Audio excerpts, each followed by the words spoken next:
night in Norman, Oklahoma. For the 26th consecutive year, the Oklahoma Sooners ranked in the preseason top 25. It is time for college football as tonight, Illinois State and the FCS in the Missouri Valley Conference makes their way inside Gaylord Family Oklahoma Memorial Stadium, known more affectionately as the Palace on the Prairie. Good Saturday night and welcome back to college football. Alongside former All-Big Ten defensive lineman and 12-year NFL veteran Tyoka Jackson, I'm Richard Cross. This is what we've been waiting for. It's here. Man, excitement's in the air, right? These guys have been hitting each other for about a month now.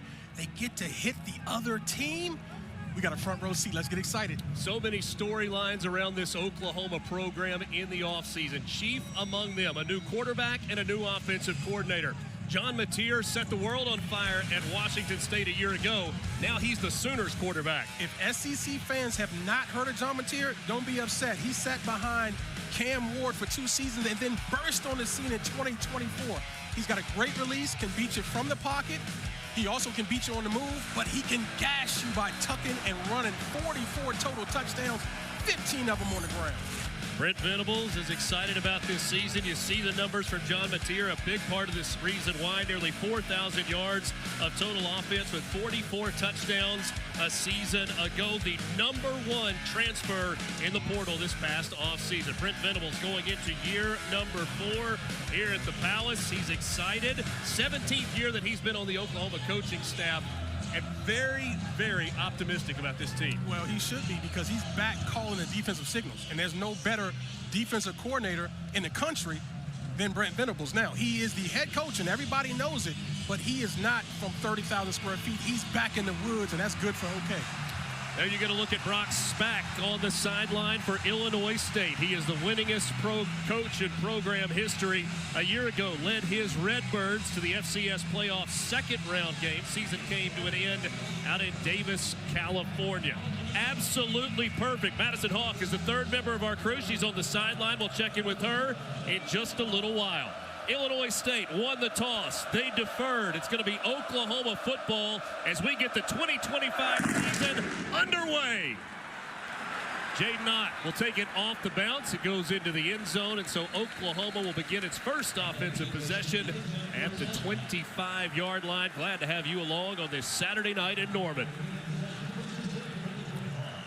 So this is what the OU fans have been waiting for, the debut of John Mateer, the redshirt junior from Little Elm High School in Little Elm, Texas, a transfer from Washington State.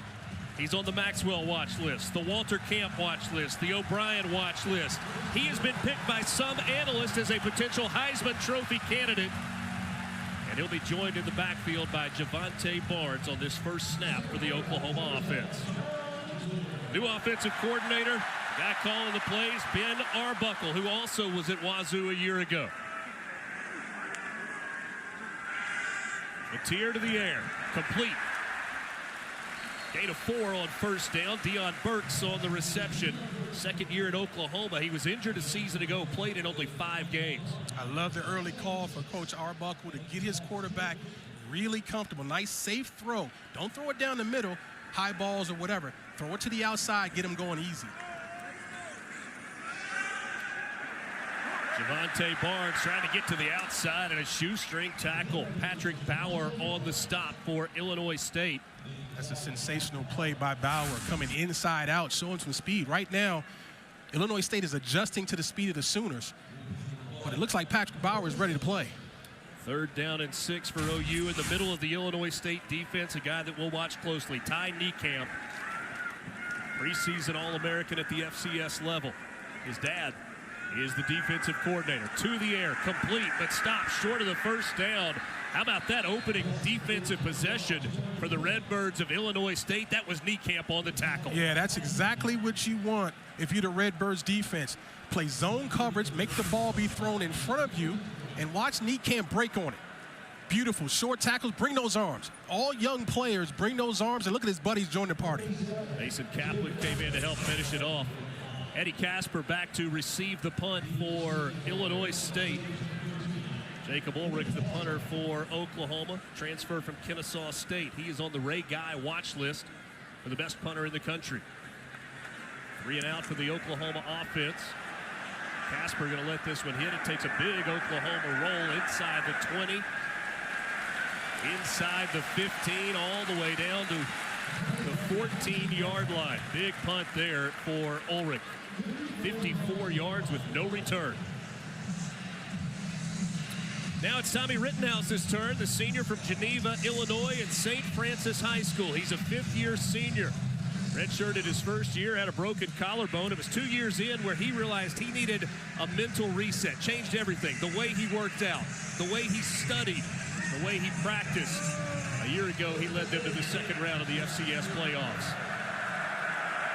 Rittenhouse joined in the backfield by Winkers Wright, the senior from Floyd's Knob, Indiana.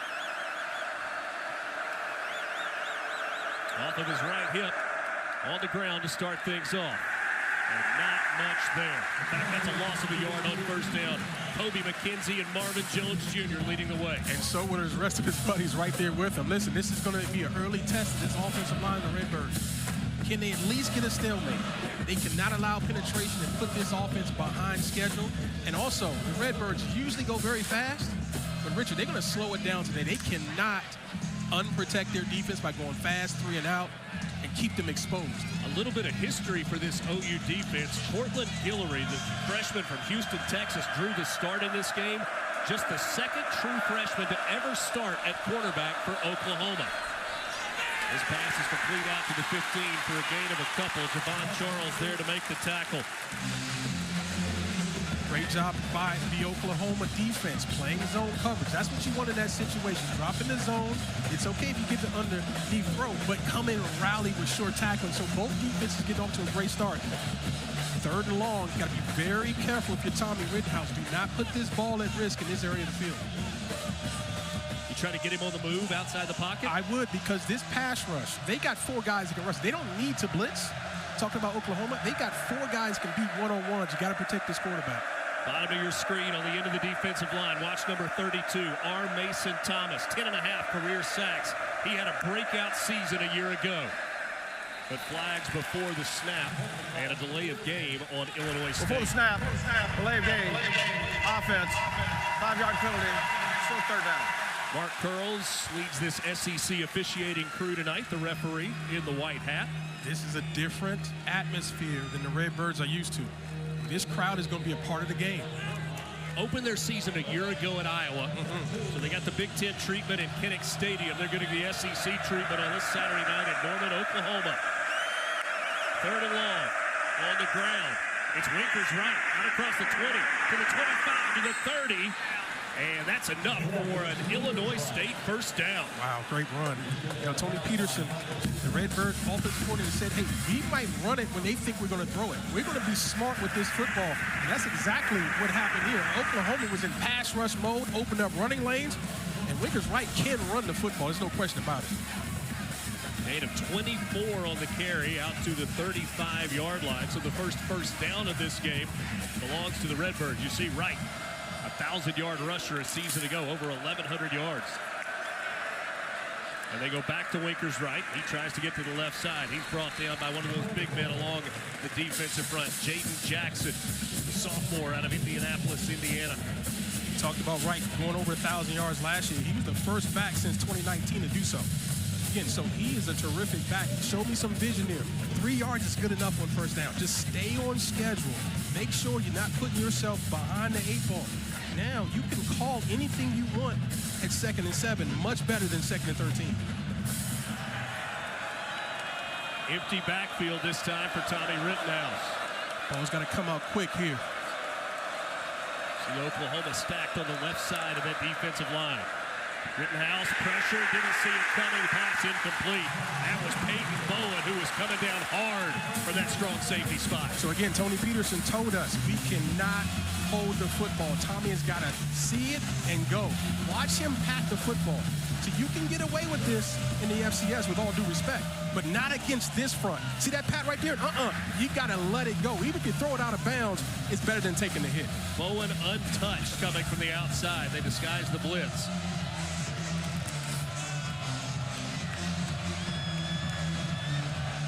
Running to get hit hard. I mean, again, you got to be smart. You want to protect the football. 3rd and 7. Rittenhouse with time over the middle, and it's incomplete. Intended for the tight end. That was Javon Charles, the intended receiver. Couldn't haul it in. Kip Lewis there on the tackle. Yeah, again, breaking on the football. Nice job of being physical with those hands. Just because the receiver touches the football does not mean the play is over. You saw Lewis being physical and ending that ball on the ground. That's exactly what you want. Hayden Futch is the punter for Illinois State. Sophomore out of Valdosta, Georgia. Averaged 41 yards per punt a season ago. Isaiah Satania, the Arkansas transfer, back to receive this punt. He stands at about the 17. Satania trying to get to the outside. He's got some room, and he's got wheels. Out across the 35, wrestled down at the 37-yard line. So 2 offensive possessions, a first down for Illinois State. No points here in Norman.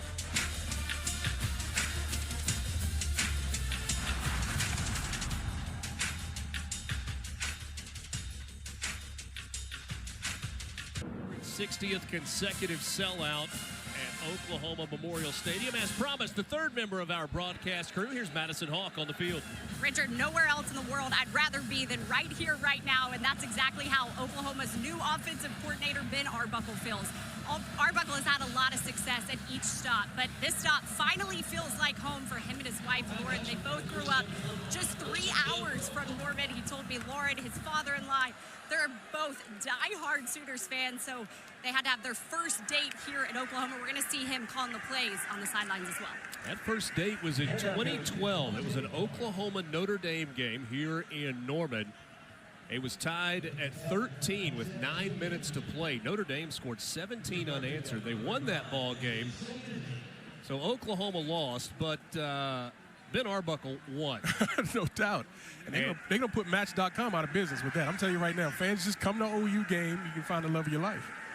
Well, he's been winning ever since as well on the field, and Brent Venables raves about his new offensive coordinator and his new quarterback. Mateer unloads one deep down the middle of the field, incomplete. He overshot his intended receiver, Isaiah Satania III. Well, see, this is the part of the game that OU fans want to see improvement. This offense last year only had 24 points a game, which was good for 97th in the nation. That's not good enough. That's not OU. And it was 15th in the SEC. They were 16th a year ago in the SEC in passing yards per game. Third down play for the Oklahoma offense, trying to avoid back-to-back 3-and-outs to start this game.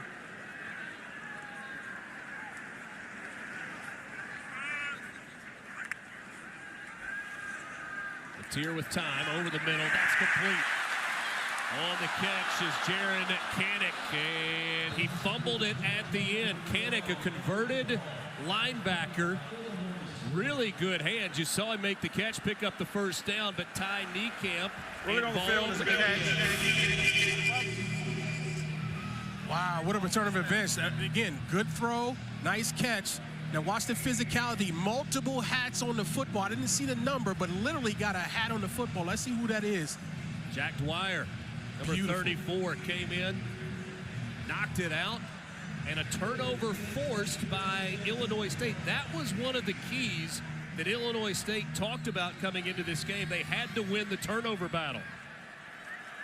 Unbelievable. Let's see if they can capitalize. Race down. Let's see if they go for a big play down the field on this one. Rittenhouse on the keeper. He's got some space, and he can really run. Dives forward toward the 35-yard line. You know, the head coach, Brock Spack, said he's not very big. He doesn't have the strongest arm, but he is a pain in the butt for opposing defensive coordinators. Well, he's competitive. He's tough. He's not going to wilt. You talked about Kinnick Stadium. He accorded himself very well last year in that environment. He's not afraid of the moment. He's athletic. He's sort of just like John Mateer, just a little bit smaller, but he can run it as well. Averaged 6.2 a carry last season. Moving pieces around. That's Dylan Lord, the wide receiver, moving into the slot at the top of your screen. And moving up front, it's a direct snap, and now it's blown dead as Victor Dawson was moving early on the play. Yeah, false start for sure. Before the snap, false start, number 5, offense, 5-yard penalty, Still first down. And Victor Dawson, not necessarily a guy that we thought was going to see a lot of playing time. We know about Winker's right. Illinois State excited to get Mason King back, but they're going to be very careful with him, kind of working him back in after an injury a year ago. Yeah, that's depth. I mean, they've got a bunch of running backs who they trust, and regardless of what happens today, that is going to bode well for them as they move into conference play and beyond. Jack McGarry is going out of the game. His helmet may have come off. Kind of took a shot in the head. So McGarry goes out of the game. You got a new center coming into the game. That's Braden Jellison. Addressing that penalty, Brock Spack specifically said we cannot beat ourselves with penalties.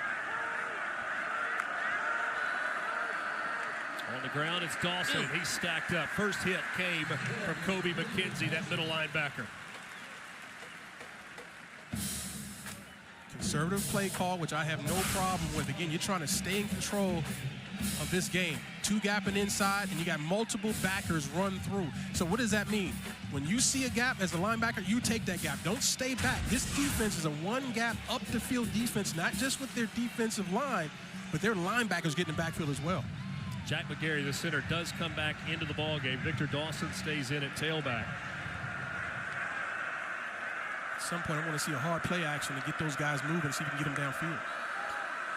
Rittenhouse quickly looking tunnel screen, and there was nothing there. Gentry Williams, the corner, came up and made the tackle on Daniel Sopkowitz. Williams is a junior from Tulsa, Oklahoma. I like the physicality from this secondary. All of these guys can tackle. I mean, we know corners are about covering. We get that. But I got respect for any of the corners that can tackle and willing to tackle. And both of these guys, the young freshmen, Guillory and Williams, they will hit you. Loss of 5 on that play.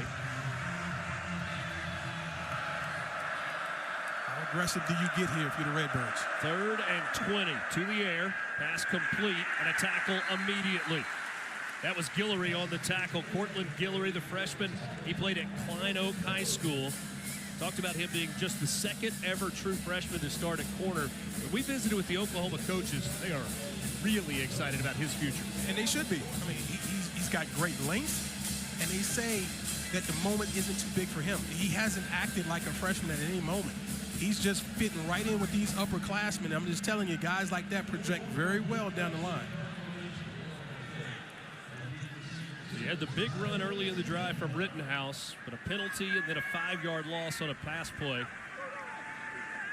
Fudge to punt it away. Oklahoma had a player coming on late.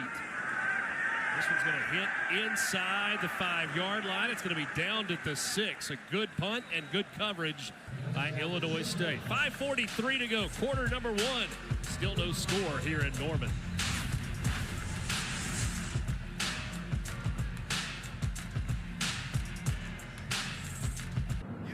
I like Notre Dame. I love them. Yeah. I love putting on that leprechaun. Absolutely. I look great in the orange. Yeah. I mean, You got it. Yeah. not this week. Give it an Oklahoma head. Oh, old school. Old school this week. Come ready.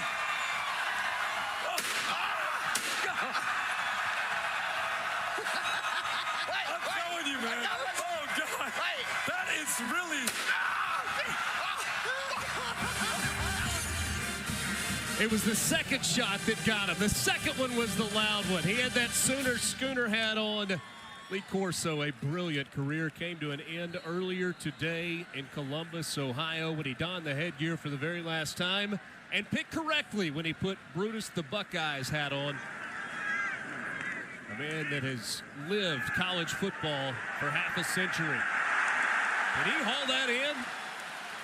What a catch! Akuba in coverage. Deion Burke said one hand is enough. What a pass. Now, I like going fast here. Don't give the officials a chance to look at it. Snap the football, and it's good. Right back to the line. Mateer back to the air. This time it's Keontez Lewis on the catch. He's wrestled out of bounds at the 48. That's the first 2 first downs of the game for OU. Listen, the coverage is really good. And Kuma is right there. But sometimes the throw and the catch is perfect. You're trying to force perfection, and folks, you just saw perfection. Wow. So Oklahoma in business near midfield after going 3 and out on their first 2 offensive possessions. Mateer keeps it. This is part of his game that people don't talk about as much. A year ago, John Mateer carried the ball 178 times for 826 yards. He found the end zone 15 times as a quarterback. Yeah, deceptively quick with it. And what I like about him is the ball security. As often as he runs the football, he doesn't lay it on the ground.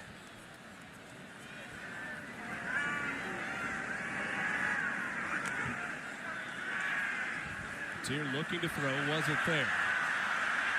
Plants his foot, now tries to get upfield. Scrambles his way down to the 42-yard line. Very close, should be enough for another first down. This is what we talked about in the open. He's a triple threat guy. He can throw it from the pocket, he can run the football, and he can also extend. This puts a lot of stress on the defense, and if all else fails, tuck it, make people miss, get upfield, positive yards. Man, he's a good football player.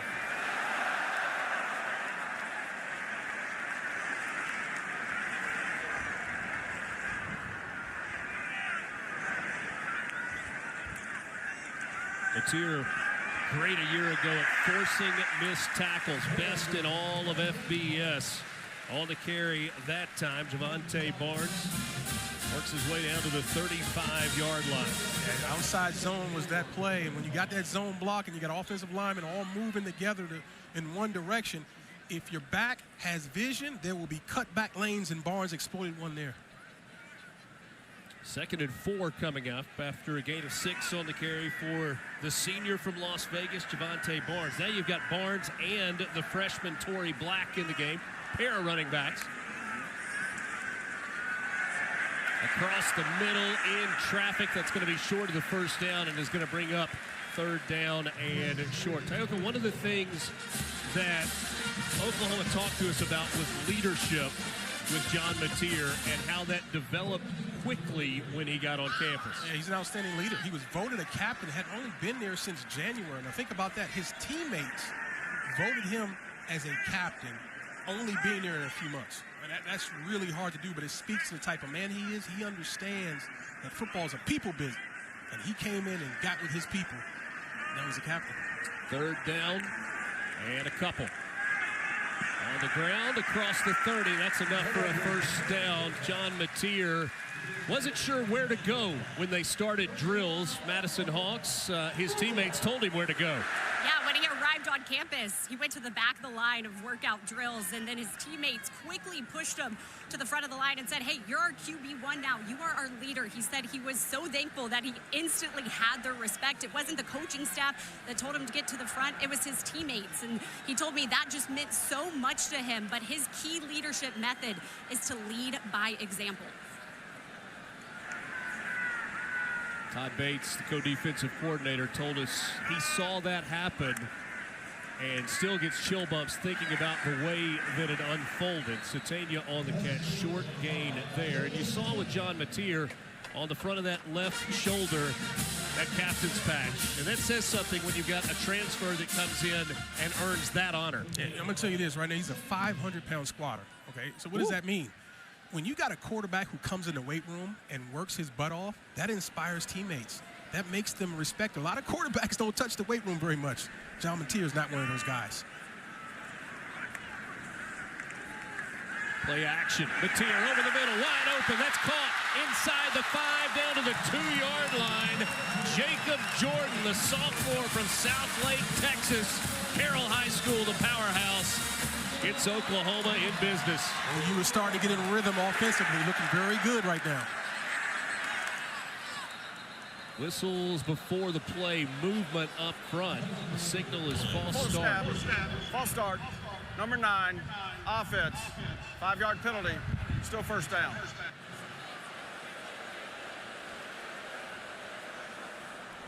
Richard, watch the eyes and the shoulders. Well, we're not going to see the quarterback here. That really good seam route, though, and it opened up late. Good ball over the middle.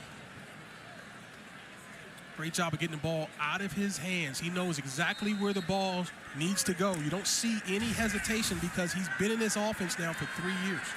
Jacob Jordan, who made that catch, came into this program as a walk-on, had 27 catches a year ago. Second and goal from the 7. Mateer going to keep it. Trying to get to the outside. Mateer inside the 5. Mateer into the end zone for his first touchdown as a Sooner.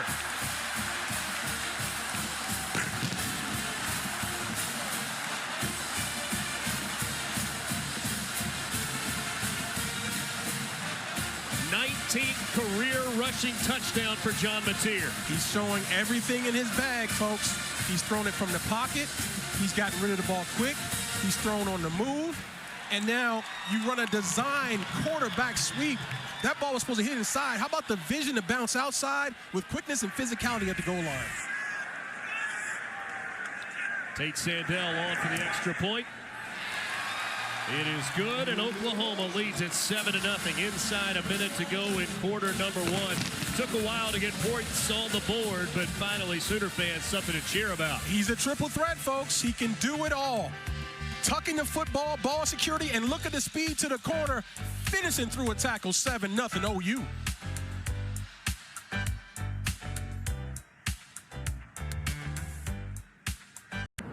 10 plays, 94 yards, 5:04 off the clock, capped off by a John Mateer touchdown run, 7-0 OU in front of Illinois State. An Illinois State team that came into this year as preseason number 6 in the FCS polls. A year ago, 10-4, 6-2 in the Missouri Valley Conference. They were an FCS playoff team. Won on the road, 35-27 over Southeast Missouri State. Season came to an end at UC Davis, lost 42-10. Matt Lawson is the deep man to receive the kick for Illinois State. This one a fair catch called for at the goal line. So Tioka, a long drive for Oklahoma. 10 plays, took nearly 5 minutes. They got into a rhythm, and a big part of it was the offensive line began to push around the Redbirds defensive line. And when the offensive line can give time and open up lanes, you can call whatever you want. And obviously, you got one of the very best play callers in all of college football in Ben Arbuckle, and you got a quarterback who's hot and comfortable. And so now it's the offense's turn for Illinois State. Only 39 seconds to the end of the quarter. That's going to help. How important to get a first down or two, give that defense a chance to rest? Very important. You mentioned 10 plays. Rittenhouse to his right, dumps it off. That's complete. Out to the 30 for a gain of 5. Scotty Preston Jr., one of the tight ends in this group for ISU. But to finish the point, you mentioned 10 plays in that last drive. It would be a recipe for early disaster if the Redbirds can't take time off the clock and string together some plays and get a first down or two, if nothing else, to get that defense a rest. Illinois State more than happy to let the clock tick off and go to the sideline. They are a tempo team, and yet their offensive coordinator, Tony Peterson, said, we're going to huddle, we're going to slow it down on every single play. It's our best chance against this Oklahoma team. 15 minutes in the books, the season opener from Gaylord Family, Oklahoma Memorial Stadium. 7-0 in front of a sellout crowd in Norman. Sooners in front.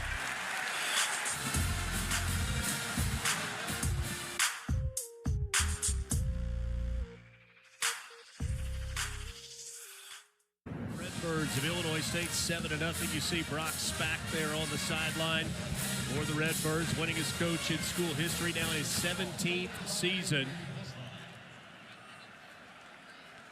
6th in both of the FCS preseason polls. Picked to finish 4th in the Missouri Valley, a conference that Brock Spack and many others say is the SEC of the FCS.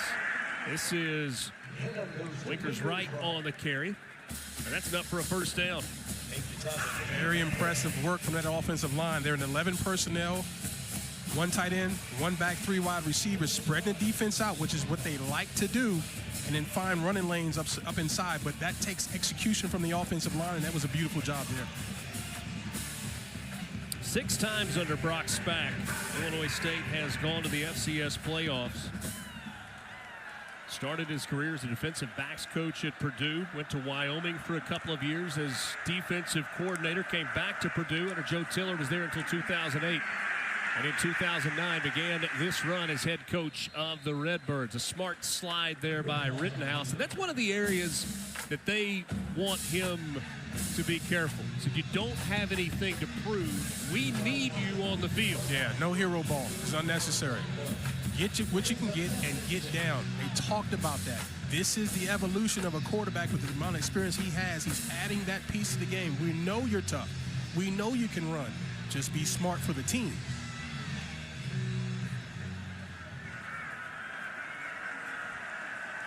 Wright stays in at tailback. We've seen two different ones for Illinois State so far. Victor Dawson, Winkers Wright got the start. Rittenhouse to the air, a look-in pass, and that one is dropped by Sobkowitz, and that is rare. He was a 1,100-yard receiver a season ago, second team All-Missouri Valley twice already in his career. NFL scouts like his size and his ability to go up and get the football. That time, he just can't miss the layup. I mean, this is the type of game where plays like that become magnified. You run a slant, it's open, the ball's on time and on target, and you drop it. 80 catches a year ago for Sobkowitz, who's lined up at the bottom of your screen. Rittenhouse out quickly, goes right back to Sobkowitz. A flag comes in. The catch was short of the first down. We'll check the call. Yeah, I think that's a PI, partner. I think you've got grab to the Pass back of the jerseys. interference. Number 4, defense.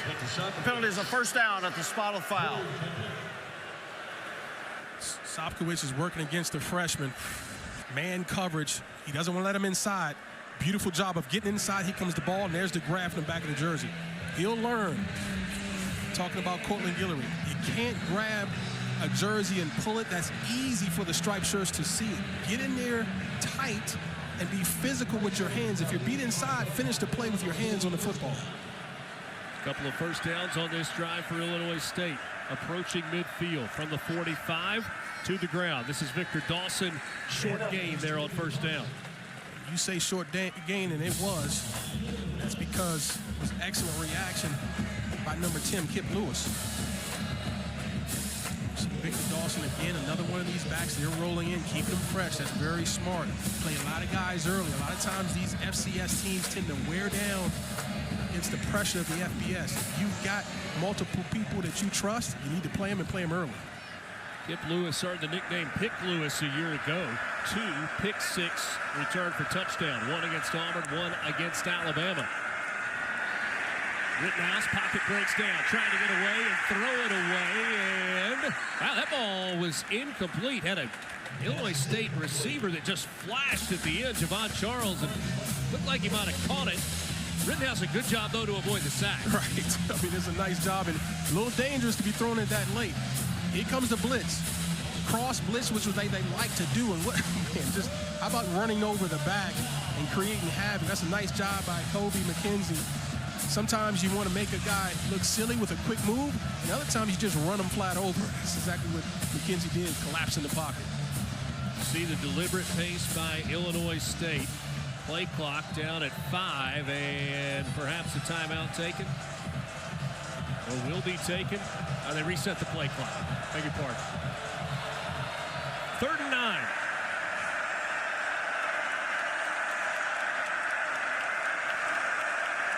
Casper the motion man. Rittenhouse over the middle. This one through the hands of Sobkowitz, Guillory in coverage. So listen, Rittenhouse had some pre-snap information. On the motion, he knew it was man coverage, and he knew exactly where to go with the football. But against this defense, these receivers have got to be able to make the tough catch because they're not going to be running wide open against a strong secondary like OU's. And an interesting matchup that we've seen Illinois State go to. They think they've got the advantage with Sobkowitz against the freshman Guillory, but Guillory holding his own. No question. He's really tight there, but you got to squeeze the football. I mean, your quarterback is counting on you as a senior to make the play. Last time, Hayden Futch was able to down it at the 6-yard line. It's the end-over-end kick. It's going to hit and roll. It's fielded by Satania. Makes a man miss. Satania across the 20. Wrestled down at the 23-yard line.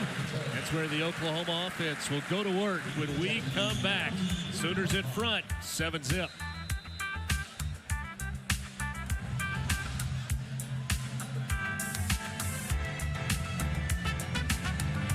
The fate that we saw last night will finish up the day on the SEC Network with ULM in Tuscaloosa to take on Alabama. 3 of the 8 games involving SEC teams next weekend. Nice play by Jake Anderson. He's been getting off the top of the pile a lot. How about 8 of 9 to start the game for John Mateer? Make it 9 of 10. Jaron Kanak, he holds on to the football this time. A big play for the tight end. The senior out of Hays, Kansas, who is a speedster. 10-3 on the 100-meter. Get excited. Boomer Sooner folks, you got a big-time quarterback again. 73 yards on the pitch and catch. This one hopper. And he skips one after I give him that love, right? This is the easy throw, but makes the hard one. That's a beautiful ball. And lead them to grass. Don't lead me to defenders. Lead me to grass. We talked about it. He can do it from the pocket. He can do it on the move. And he can run the football. Whatever you want, he's got it. By the way, I'm not a math major. I don't think the 73 yards is right. That's okay. It was a big play. Knocking on the door of the red zone. Back to the air. How about a touchdown, Deion Burks?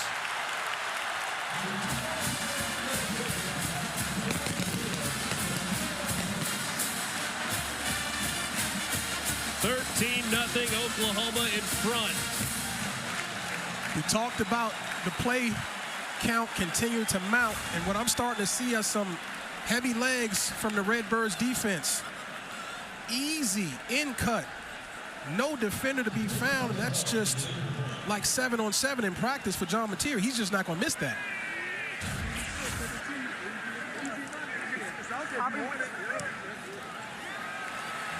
Extra point good. It's now 14-0. The Sooners taking control of this game.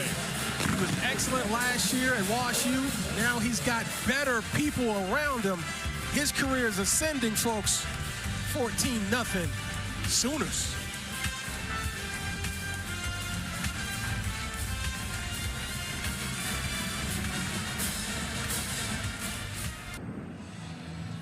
Oklahoma leads it by a couple of scores. 14-0 over Illinois State with 11:34 to go. Sooners went 3 and out on their first 2 drives. They put it in the end zone in their last 2. Well, they're leaning on Mateer. OU fans, he's new to you, but he's not new to this. And what do I mean by this? He's been in the same system with the same coordinator for now 4 years. Redshirted run, right? Now he's playing, this is his 3rd year. So, you've got a confident, experienced quarterback who understands what's happening. He's leading this offense impeccably.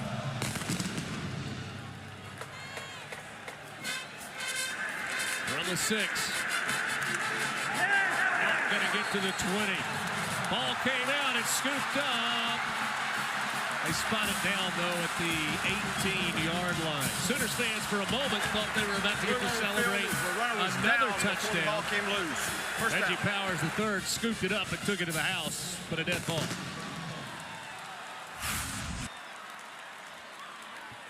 Covering up with 2 hands. And there's he down there. Forearm down, elbow down, plays down.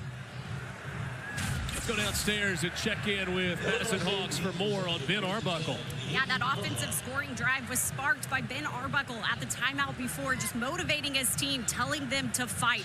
Arbuckle told me that direct communication is why he wants to be on the sidelines coaching and not up in the coaching booth. The eye contact he can have with his players, reading if they're too high or too low, Arbuckle says is key to getting this offense working early.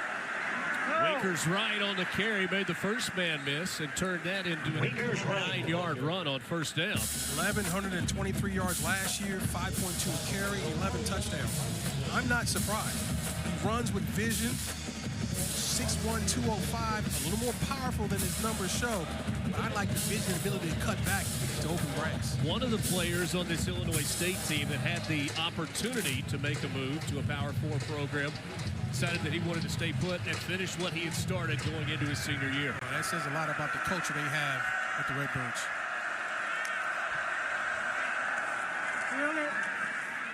Out across the 30, another hard run and a first down for ISU. So listen, it's 0 points on the board for OU defense, which is great. But I'm just telling you right now, Brett Venables is not going to be happy with how these backs are falling forward. Big-time defensive players, they knock the ball back.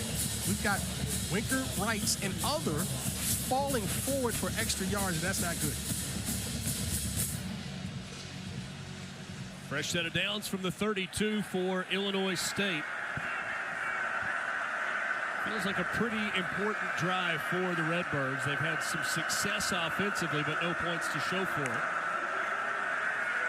Rittenhouse, quick throw to the sideline. Dylan Lord on the catch. Maddie, a little bit more on Brent Venables. Yeah, Brent Venables told me he made the decision to call the defense because he understands that if the Sooners are going to be elite, it starts with having a great defense. And he really didn't want to put the pressure on anyone else but himself. It will, of course, be a collaborative effort. That's why he has a small desk in the defensive coach's room, because he wants to be a part of every single conversation. Guys, he also laughed and said, it's also because I'm pretty good at it. And that he is. He does have 3 national championships as a defensive coordinator. One of the best in all of college football. He was the DC here in Oklahoma in 2000 when the Sooners won their last national championship, and then 2 of them at Clemson. You know, I remember the late, great Kobe Bryant, when asked about does he trust his teammates. He said, of course I trust my teammates. They work hard, but you know what? I trust myself more. And I think that's what's going on here. He knows the best coordinator in college football is in the coach's room, so why not give his players every bit of that? And interesting that both the man calling plays for the defense and the man calling plays for the offense, both on the sidelines, which is rare in this college football environment. 3rd and 7. Rittenhouse sets up the screen, and it's sniffed out beautifully. On the tackle, Kendall Daniels, the 5th-year senior from Beggs High School right here in Oklahoma. An Oklahoma State transfer. Oh, man, they had this whole thing set up. The problem was one guy didn't go for the fake, and that's Kendall Daniels. He plays the cheetah position. What does that mean? You've got to be a hybrid linebacker, blitzer, safety type. Those are athletic guys playing that position, and Kendall Daniels made a heck of a play. A lot of different names for that spot depending on the program that you play in. But a lot of times it's the most athletic guy on your defensive side. Got to be able to hit. And Daniels hit big. Satania from the 15. He's got some room. Satania to the outside. Flags come in. Satania across midfield. Knifes his way down to the 20-yard line, but I'm afraid that this one is coming back. Yeah, Satania's going to be upset about that. That's unfortunate. That may be the hold or clip sprung him, but man, that was a beautiful return. He broke some tackles and showed some speed there, but all for naught. Sometimes it's that hold that During the springs you. return, illegal block in the back, number 16 receiving team. 10-yard penalty for the spot of foul, first down. But sometimes you're really frustrated if you already passed him and you're like, you didn't have to do that. That one was probably significant. OU ball when we come back.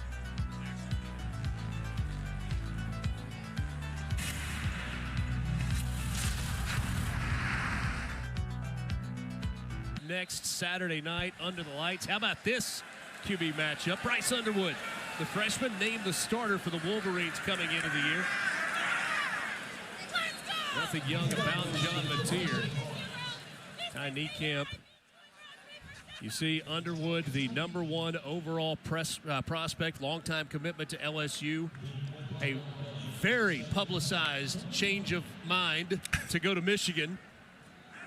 Big Money Bryce is what I call him. Big Money Bryce feels like a pretty good nickname. And he'll be on a big stage next Saturday night. The day will begin with College Game Day here in Norman. That time they emptied the backfield and 9 times out of 10, when they do, the ball's got to come out quick. So the D-line should get their hands up and get their hands in the throwing lanes. But when executed perfectly, there's going to be room. They're going to play off coverage against these guys because of the speed of OU. 8 of 16 there for Satania. Another complete pass. Mateer 8 of 4 on first down. Deontez Lewis, a couple of catches so far. So they're showing Michigan a little bit different look now. Now it's a ball-controlled passing attack. And Mateer is good at all of it. He can go deep, he can run it and all of that. Now you're seeing get the ball out of your hands, be efficient with timing. 2nd and 6 for OU. Mateer goes to the safety valve, far sideline. That's Burks again. He's pushed out of bounds short of the first down. Going to bring up a 3rd and short. Oklahoma has scored on its last 2 offensive possessions after a pair of 3-and-outs to start the game. As soon as they're trying to go with tempo here, this is a big play now. If you're the Redbirds, you want to get off the field defensively. That should be enough for a first down. The carry that time by Javante Barnes got it across the 45. They're actually going to spot him just shy of the first down marker. Wouldn't shock me at all if they go here. This is just something else to work on and show a defense, something else to prepare next week if you're Michigan. But also, you're trying to win this football game, too. And in this area in the field, why not go for it? Brock Spack told us that this is the deepest defensive line he's had in his 16 years, this into his 17th season. And that defensive line make a play here on 4th and less than a yard. They make a play, but it looked like enough for the first down. Yeah, they got it. It was close. The Redbirds jumped into a bear front. Watch all the linemen covered by defensive line. Everybody's got one gap. The problem is they're not getting any push. More stalemated by the offensive line, and that favors the offense. You want to get penetration in that situation, knock them back, reestablish the line of scrimmage. You just couldn't do it right there. Needed to get the ball to the 41-yard line. The football rests, or excuse me, the 46 rests just across the 46. Fresh set of downs for the Sooners. To the outside, this is Torrey Blaylock, had a really good camp leading into the season. The freshman from Humble, Texas. He was a state sprint relay champion in the state of Texas. And usually track guys aren't very tough. I'm just being honest. Watch him finish this run.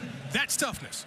That's why you can play big-time SEC football at the running back position, even though you're a track guy, because you're willing to lower your pads and hurt people.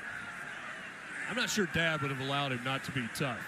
His father, Derek, a 7-year NFL veteran at the running back position. Look at Burks go. A first down for Oklahoma, close to the 30-yard line. I like the idea of establishing a running game because you know what Mateer can do. But showing different looks of getting the football in a rushing situation makes it so hard. If you are multiple in offense in terms of formations, but you can run it and throw it with great efficiency, defensively, there is nothing you can hang your hat on. And I want to see the Sooners continue to establish this offensive line and run the football. Satania goes in motion. Sets up at the top of your screen. Mateer from the gun. Steps up in the pocket, nowhere to go. He is brought down on the play by Mason Kaplan, the senior from Peachtree Corners, Georgia. Great coverage in the secondary. Mateer wants to get rid of this football. And then the pressure also. So he's speeding his look up. And that's just an effort rush by number 14, Kaplan. Watch him keep coming. Just keep coming. Don't give up. And you'll see this from the Redbirds. No matter what happens today, they're going to respect the game and play hard for 4 quarters. No question about that. Closing in on the 3-minute mark here in the second quarter. Kanik in motion. Mateer to his right. Throws it high and incomplete. Intended that time for Jermichael Carter. Probably his first bad ball of the game. He had a wide open receiver hooking up in the flat area, hooked the curl area, and just missed him. Usually very accurate on the run and on the move. Ball to 35. 3rd and 14 for Oklahoma, trying to make it 3 straight drives with points. Leading in this game 14-0. Mateer on the swing pass. It's Blaylock to the 30, to the 25, to the 20. Look at that burst down to the 18 for a first down.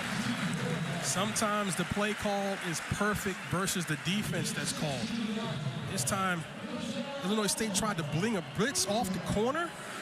They got just a beautiful job of calling a swing pass with blockers downfield. Now you got man coverage, and if one guy can't get there, it's a big play. Needed 14, got 16. Ball at the 19, in the red zone for OU.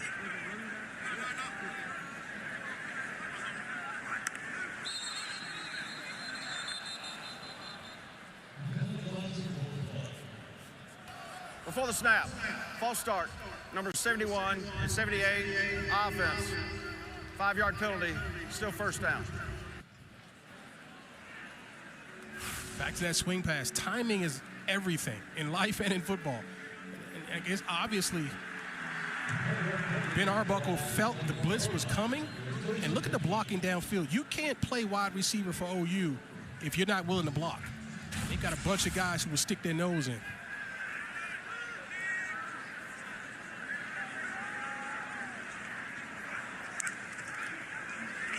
Blaylock delivering the hit. You like that, don't you? I do. I played a lot of football, and I've seen track guys try to come on the football field, and it usually doesn't bode well, especially at the running back position. They want to bounce outside. He's willing to stick his nose inside and run guys over. This is the 2-minute timeout. 2-minute timeout. 14-0 OU in front of Illinois State. It's the season opener in Norman.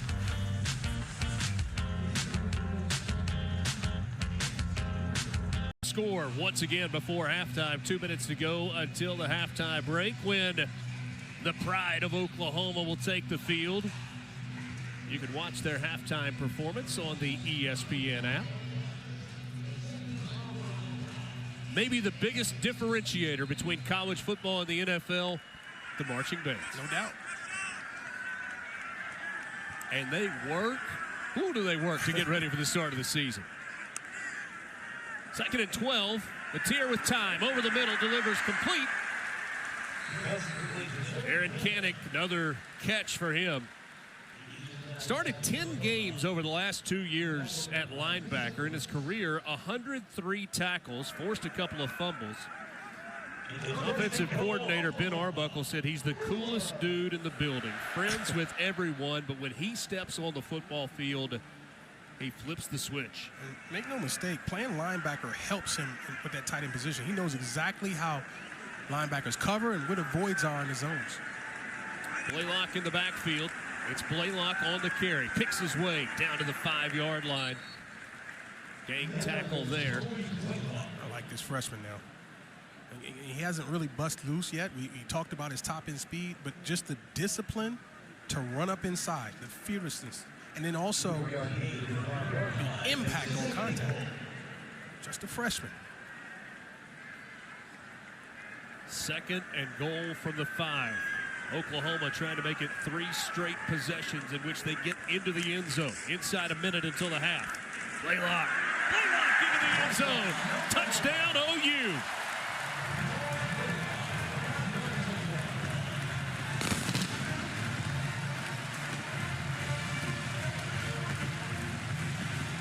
Fireworks at the Palace. It's now 20-0. And how about the arrival of the freshman running back, Torrey Blaylock? We talked about his willingness to run hard, but that time he showed me he's running hard up inside with his eyes open. Did you see that subtle cutback to find the hole and finish behind his pads? Man, I'm just enjoying it. We're witnesses right now. This kid's a teenager. Extra point good from Jacob Ulrich. And with 51 seconds until the half, it's now 21-0 Oklahoma. Just a basic dive play into the A-gap. And a lot of guys would have been content just running up inside and hitting whatever they hit. He showed that he can have his feet underneath him, be patient, and then explode through the hole with physicality. He's got it all, folks. Again, we haven't seen him bust loose on the corner. But if we do, not many people are going to be able to catch him, not just on this field. He's going to be one of the faster guys in the SEC. Big day in college football. They got started with Texas and Oklahoma, a top 3 matchup in Columbus. That was fun. A lot of defense. That's what I like. You know that. I know you do. Ohio State with the win over Texas. Auburn out of the SEC going on the road last night, getting a win against Baylor. And they did it with physicality. They ran the football. I like what I saw from Auburn. Tough football team, looks like to me. Some eyebrows being raised around the country. 2 minutes to play in Tallahassee. Florida State off of that nightmare season a year ago. 31-17, leading it over Alabama. I think you're trolling me right now because we talked about me thinking that Alabama might surprise some people. I mean, it's just one game, but I didn't see this one coming. We were just talking. I just told him myself, didn't I? I didn't have to do that, did I? What a fascinating year, though, in the SEC. Most people have Georgia or had Georgia and Texas, and probably still do. It's kind of the top 2 teams in the SEC. Then you've got this big group. LSU. There are people that think LSU can win it all this year. Alabama, although a tough day for the Tide in Tallahassee. Oklahoma. You've got this Oklahoma team. You've got Texas A&M. South Carolina. South Carolina, who was right on the outside of the playoff discussion a year ago. You know what? If we don't, Sellers back. That's right. If we don't say Tennessee, somebody down on that field is going to be upset with us. Madison, Tennessee, perhaps in the mix. Impressive against Syracuse today. Ole Miss was a 9-3 team a year ago. On the ground, that is Victor Dawson on the carry, and Illinois State going to get the football to start the second half, probably content to let this clock run out. I think so, but I like this Dawson. 5'11", 220 pounds. He gives them a little different look with his physicality. Mason King is a 220. We haven't seen him yet. But, man, Victor doesn't look like a backup running back to me. Mason King injured a year ago. He had just 1 carry for the entire season. It happened in the opener against Iowa. Hard run there by Dawson, and that probably will be the last play of this first half. That should have been a TFL right there, but I like how Dawson finished that runoff. 292 yards of offense in the first half for Oklahoma, and that was after back-to-back 3-and-outs to start the game. 227 of that through the air for a team that a year ago was last in the SEC in passing yards per game. Sputtered a little bit in the first 2 series, but ever since then, you saw an offense get into a rhythm. Madison Hawks has Brent Venables on the field. Coach, 3 straight scoring drives to end that first half. What do you make of the way your new quarterback, John Mateer, has managed this offense? Yeah, he's made a lot of good decisions tonight. He's managing things really well. We got a great rhythm, run, pass. Guys have made some really good plays, runs after the catch. The last one need to hold on to the ball there, but they bounced back. Great job by Kanik coming back and hitting the seam route. Good luck, Coach. Thanks. Brent Venables was optimistic going into this season. We asked him why. He said, people matter. This team is confident. They're competitive, and they're committed. And they've got a 21-point lead going into the locker room of the season opener in the debut for John Mateer. Our Gaylord Family Memorial, Oklahoma Stadium. I think I messed that up. 21-0. The Sooners are in front of Illinois State.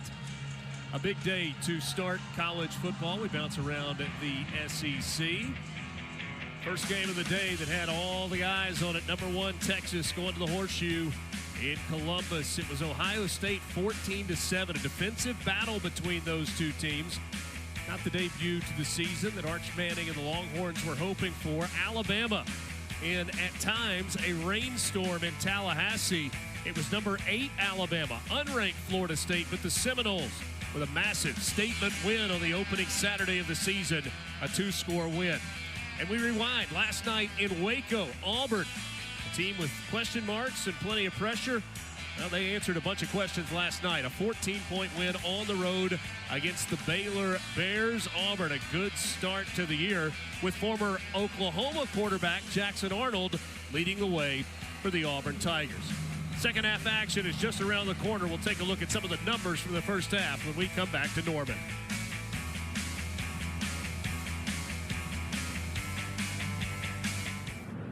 You're watching the SEC on ESPN. Halftime score in Norman, Oklahoma, 21-0.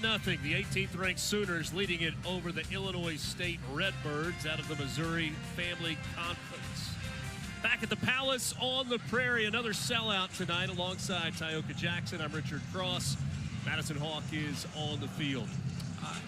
A dominant performance in the first half for Oklahoma, but it took a little while to get going. It did, and I'm not shocked by it. It's still the first game for everybody, right? They breaking in some new guys in the front, new center, new guard. I mean, this thing is going to happen. 2 series is all it took, though. And they leaned on their quarterback to get this offense in a rhythm, and he responded hugely. John Mateer starting on that third drive, got the Sooners going. On multiple occasions, you called him a triple threat. Yeah, and it's because I watched the tape, and the tape showed everything that you're seeing right now. And you would think, well, okay, listen, that was at Washington State. Can he do that with Oklahoma and the SEC? We're not in the SEC yet. But yes, the answer is yes. When you play with better players, it makes your job easier. I expect him to do exactly what you're seeing now. Maybe won't be quite as easy, but he's going to give you an entire bag, throwing it from the pocket, on the move, and tucking and running. And again, for an offense that was at the bottom of the SEC a year ago, 292 first-half yards, 227 through the air. It's a different look. You see the 13 first downs in the first half for OU. Sooners lead at 21-0 over Illinois State. Coming up next, we've got the second half of the season opener. Oklahoma trying to start the season off with a win at home against Illinois State. Second half coming up next. 227 yards through the air for John Mateer on 15 of 18, 1 on the ground, 1 through the air in terms of scoring. Illinois State won the toss to start the ball game. They deferred to the second half, and so they will get the ball first to begin this third quarter.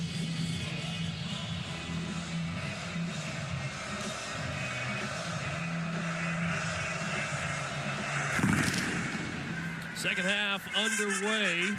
Matt Lawson from the 3, he called from a fair catch, so Illinois State will start at the 25-yard line. At the half, Brock Spack visited with Madison Hawk. Yeah, and Spack told me really it's simple. Right now the Redbirds are beating themselves. He said they're just a block away from having long, explosive runs. He thinks the passing game has to get better. Rittenhouse, though, his quarterback, he said he's doing a good job controlling the offense.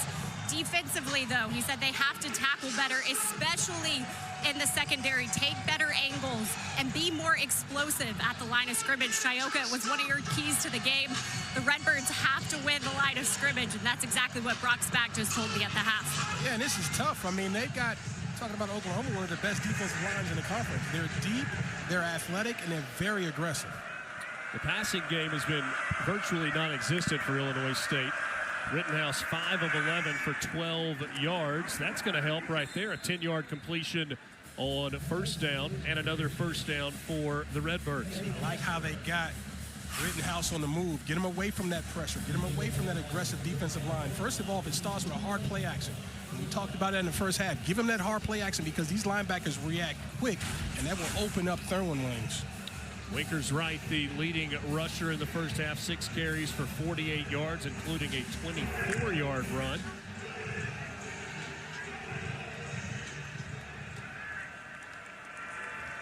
Rittenhouse, the senior from Geneva, Illinois. 5th-year senior, 2nd year as the full-time starter. On the ground, it's Victor Dawson with a burst up the middle. That's another first down, so 2 plays. A 10-yard play and now a 13-yard gain on the ground. As good as this offensive OU has been, this has been slightly disappointing, maybe more than slightly disappointing if you're a Sooner fan. Defensively, they're giving up some runs. They're getting gashed down the middle sometimes, and then 6.3 they gave up in the first half. 83 yards, 6.3 average. That is not good enough for Brent Venables' defense. And you know the team that is coming in here next Saturday, the Michigan Wolverines, wants to run the ball downhill. Play action this time. Rittenhouse in trouble. He throws it away. I'm not sure he was out of that pocket. Quarterback was outside the tackle box, threw the pass beyond the line of scrimmage. Therefore, there is no foul for intentional grounding. Second down. Pressure that time by Taylor Wine, the defensive end for Oklahoma. And let's see if he gets outside of that tackle box. And he did. Yeah, and it was close, but he barely got out of it. He took a shot. Now, here's the toughness of this guy, though. Mark Curls reminded you of those two elements. Rittenhouse still hurting. Yeah, and they love this quarterback, his toughness. For him to be on one knee, and there's some real pain going on because you just don't see it. Beckham Pellant is the backup for Illinois State. We're going to see him after the timeout as the training staff attends to Tommy Rittenhouse.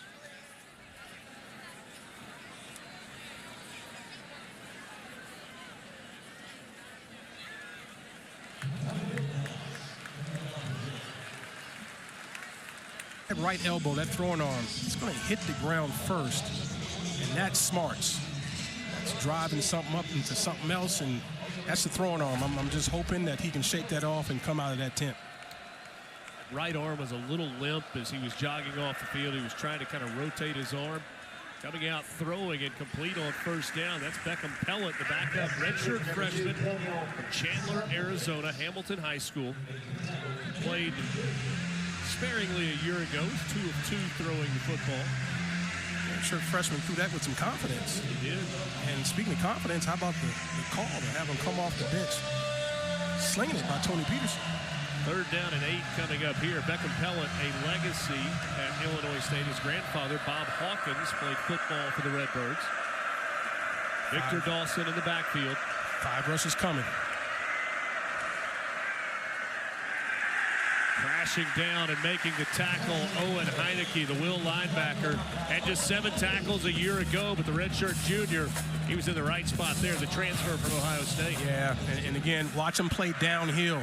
He's not going to sit and wait. That's the way they teach it here. You see space, you go get space. Eat it up, eat up the ball carrier while you're at it, and trample that run on the way to the quarterback. Isaiah Satania III. Standing back around the 10-yard line, waiting on the punt from Hayden Futch. Satania has been close a couple of times to breaking one. This is a spiral. It's going to be fielded at the 12 with no return. Good coverage down the field. So Oklahoma with their first possession of the second half coming up. We'll get our first second half look at John Mateer. And first half about as good as you could draw it up. 15 of 18. 227 yards and a touchdown and a rushing touchdown. And of those 3 incompletions, I only recall 1 bad ball, 1 flat-out miss. So, I mean, he's red hot.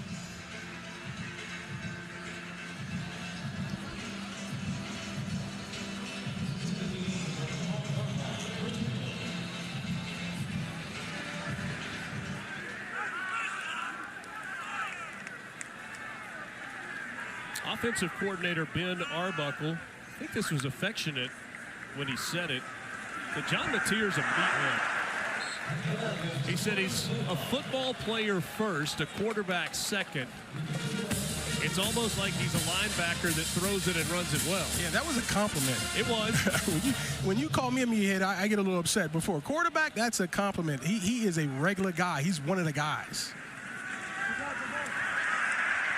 This is Blaylock. Flags come in. Carry was enough for a first down, but we'll have to check the marker. How about the freshman starting the second half? Why not? I mean, they got to be loving the way he's running. I'm so impressed with it.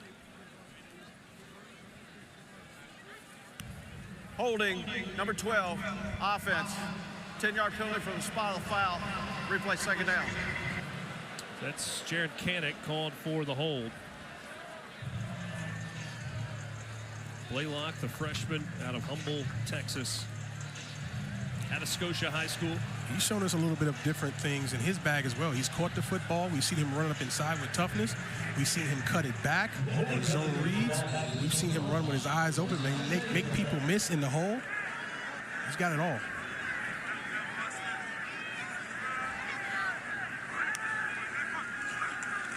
Mateer on the slant.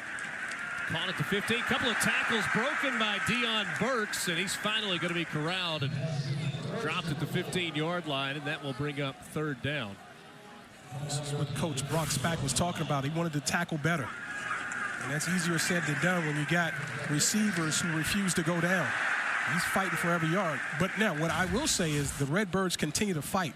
You see multiple hats on the ball, not just one tackler.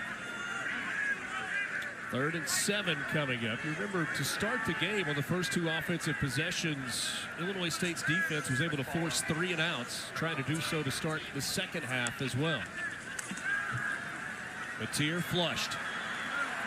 And he's being brought down around the knees as he let that one go. Patrick Bauer with the pressure, and indeed the Redbird defense does force a 3 and out. And that's how you come out of the locker room for the second half. They showed pressure, backed out of it, was able to win one-on-ones up front. Linebackers backed out. Here comes late pressure, and now keeping contained. A lot of times, Mateer can turn that corner and wreak havoc running down the football, but that was just excellent effort by Patrick Bauer to not let him get to the corner and force an errant throw. Eddie Casper back to return the punt. By the way, for all the good people at Humble, Texas, I know I mispronounced that high school, but I'm not even going to try it again. You have my apologies. Casper with some room. Short punt. The return is across midfield, and so Illinois State will begin their second possession of the 3rd quarter in plus territory, trailing 21-0.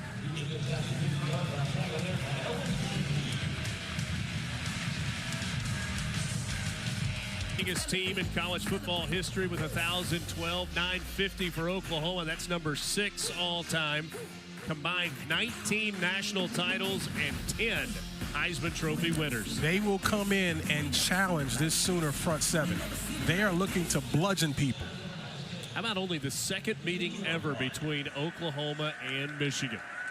From midfield to the air, it is still Beckham Pellant in the game. You see Tommy Rittenhouse on the sideline. Let's go downstairs, check in with Madison Hawks for an update. Yeah, Rittenhouse was being attended by the Redbirds medical staff in the tent. It wasn't for long, though, guys. He came out holding that right arm. He put his helmet on, though, took a few throws, and gave his coaches a thumbs up, saying he's good to go. So we'll see when he gets back into this game. Think of this. Last year, he played with a bilateral sports hernia. And if you know anything about sports hernias and what that does to your midsection, your core, everything you do is painful. And he played the whole year with it. Got to take care of it in the offseason. But I'm just telling you right now, toughness is not a problem for that guy. He got the surgery done in Philadelphia a little bit before the start of spring practice. He actually went to Brock Spack and said, let me go through spring practice and then get it done. And Coach Spack said, no, you're going to go get this fixed, so you got plenty of time to get well. We need you for the season.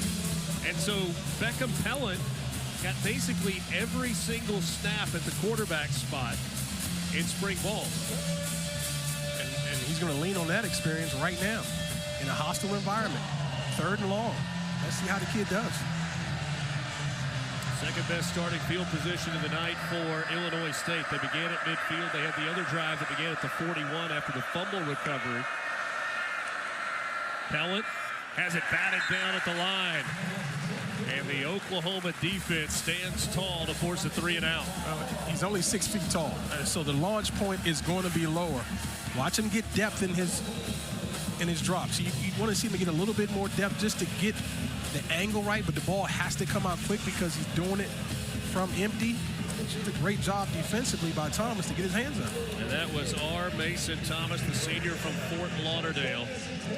Had 9 sacks and 12.5 tackles for loss a year ago.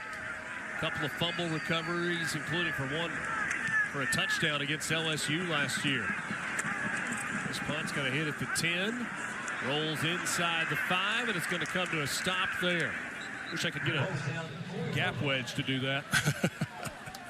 He just keeps on rolling and rolling. More times than not. So this Oklahoma possession will begin at the 4.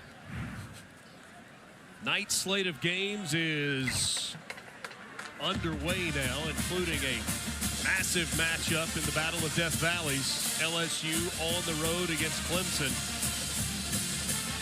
A lot of folks really like this Clemson team out of the ACC. Some predictions of them perhaps winning it all this year. I thought Dabo finally dipped into the portal.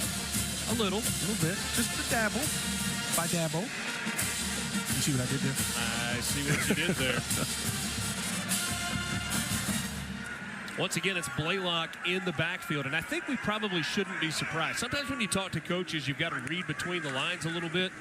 This Oklahoma coaching staff raved about the camp that Torrey Blaylock had leading into this season, and they let us know that he was ready to go. Jack Dwyer and LaShavian Brown combining on the tackle, and an Illinois State player is down. That's Ty Niekamp. And that is not good news for Illinois State. You have an injury to your quarterback, and now Niekamp down, and now Blaylock going off the field and being helped by trainers as well. Both of those guys are going to be counted on for both of these teams, so that's unfortunate to see that happening. With the timeout on the field, we'll take one as well. Oklahoma in front, 21-0.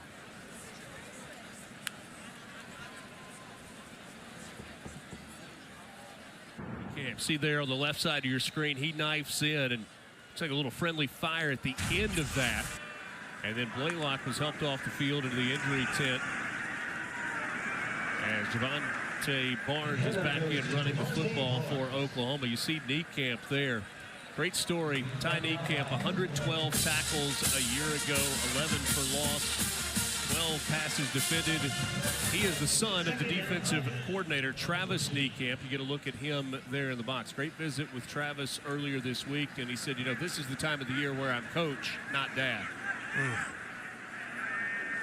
Xavier Robinson into the game for the first time tonight for Oklahoma. He is the tailback as Mateer looks to throw. He throws, and that pass is intercepted. Shadwell Nakuba II, the transfer from Louisiana, stepped in on a throw that was a little bit behind the intended receiver. And you wonder if that was on purpose to lead him away from the defender. You got to ask yourself, did the receiver drift away? Watch him turn. And see, he's leading him away from number 0 because he knew that he'd be able to make a play on the ball. That's Jamarcus Smith coming from the inside and just led him a little too far. This is Coach Niekamp, stoic in his reaction in the booth, but a turnover and the best field position of the night for Illinois State. How about the catch by the defender, though? Outside his body, had to lay out.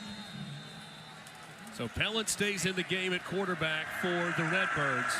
Victor Dawson is the back. From inside the 25, they give it to Dawson, and there's just no room. Owen Heineke on the tackle.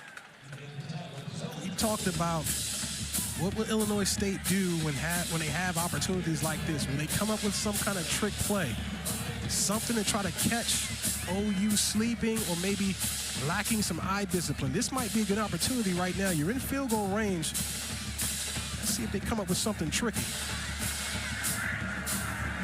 The interception, really the first blemish on the stat sheet tonight for John Mateer. 2nd and 9. Pellant. And he's going to lose yards, maybe get back to the line of scrimmage.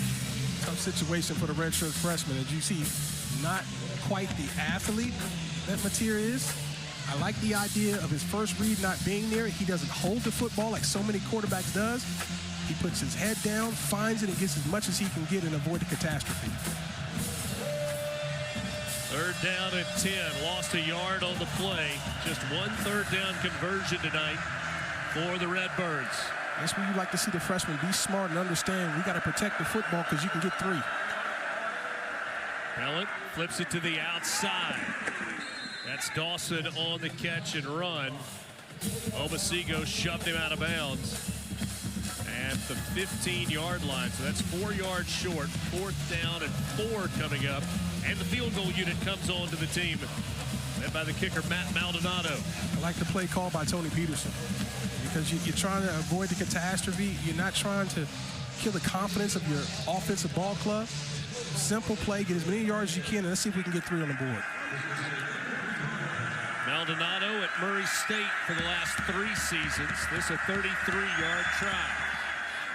It's a low knuckleball, but it is through the uprights, and Illinois State is on the board. It's now 21-3 with 6:26 remaining in the 3rd quarter, so points off the turnover. Yeah, and that's good complimentary football. Like you said, the points off the turnovers. You make a play defensively, the number one thing you have to do on offense is change the scoreboard. Obviously, they want the big number, but they'll take 3. John Mateer, the latest in a line of significant transfer quarterbacks at Oklahoma. You can go back to the 2000 National Championship team. Josh Heupel made the move in from Snow College. Baker Mayfield was at Texas Tech, won a Heisman. Kyler Murray, Texas A&M, won a Heisman. Jalen Hurts, Alabama, finished second in the Heisman voting. He just happened to be playing in maybe the most prolific season for a quarterback in college football history when Joe Burrow and LSU went undefeated and won the national championship. Yeah, but he got the big ring before Joe, so I'm sure he's getting over it, right? Super Bowl champion quarterback Jalen Hurts. What a great story. Hurts losing that job to Tua Tagovailoa at Alabama, stayed on, ultimate teammate, came back to the SEC championship game. He was huge. Waited until the offseason, transferred in, and boy, he was big here in Oklahoma as well. How about that run of quarterbacks? Most programs would like to have just 1 or 2 of those guys. I mean, those are legendary players. And you didn't even see in that graphic the other Heisman Trophy winning quarterback, Jason White, back in 2003. Yeah. It was so impressive going over to their locker room and seeing all those Heisman trophies lined up. Quarterbacks ranked in the top 25 for ESPN. Top 25 players. See some of the quarterbacks ranked. John Mateer, 16th best player in the country at the quarterback spot. 3rd highest ranked quarterback in that list on ESPN. And here he is to start this drive, hands it off. Not much there for Xavier Robinson. Been impressed with this defense. Obviously not a lot of help offensively, just 3 points on the board, and they've had to do it the hard way. Gave up a couple big plays, but for the most part, they played really well against extremely talented offense in Oklahoma. Oklahoma, a total of 7 Heisman Trophy winners. The first 3 were running backs. The last 4 have been quarterbacks. Mateer, not so sure that his coaching staff wouldn't prefer to see him just step out of bounds there as opposed to fight for that extra yard. Yeah, because when you do, especially when you got hustling big guys in white jerseys, they fall on you. And sometimes, as we've seen already, it's not the initial hit that gets guys injured, it's the fall.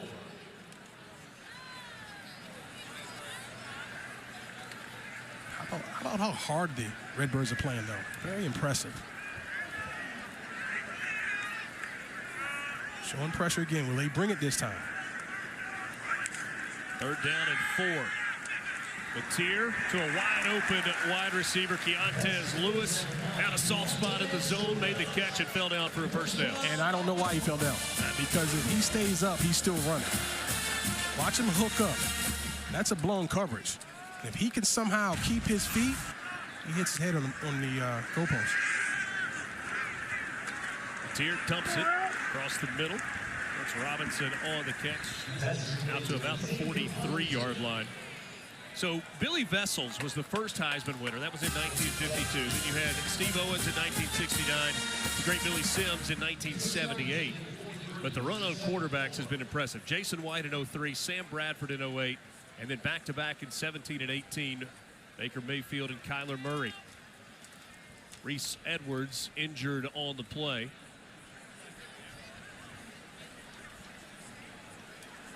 So John Mateer, a hard worker, but it is a scripted schedule of work. And this is something that started at Washington State. For more on that, Madison Hawks, tell us about this schedule that Mateer is keeping.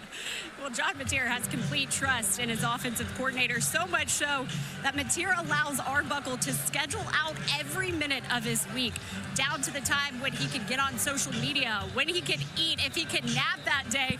They even have his bedtime scripted out for him. It's 9:30, and then he has to have lights out off his phone and hopefully asleep by 10:30. You mentioned it. Arbuckle started this with Cam Ward back at Washington State. Ward, of course, going on to be be this year's #1 NFL draft pick. But guys, this isn't about micromanaging Mateer. It just gives perspective into how determined and focused Mateer is during the season.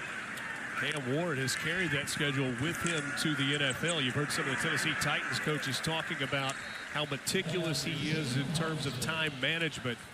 168 hours in a week, and every single one of them is scheduled for John Mateer. All of them are accounted for. Now, if I can somehow get this to my kids, I mean, but that would be really helpful, right? Time management, man.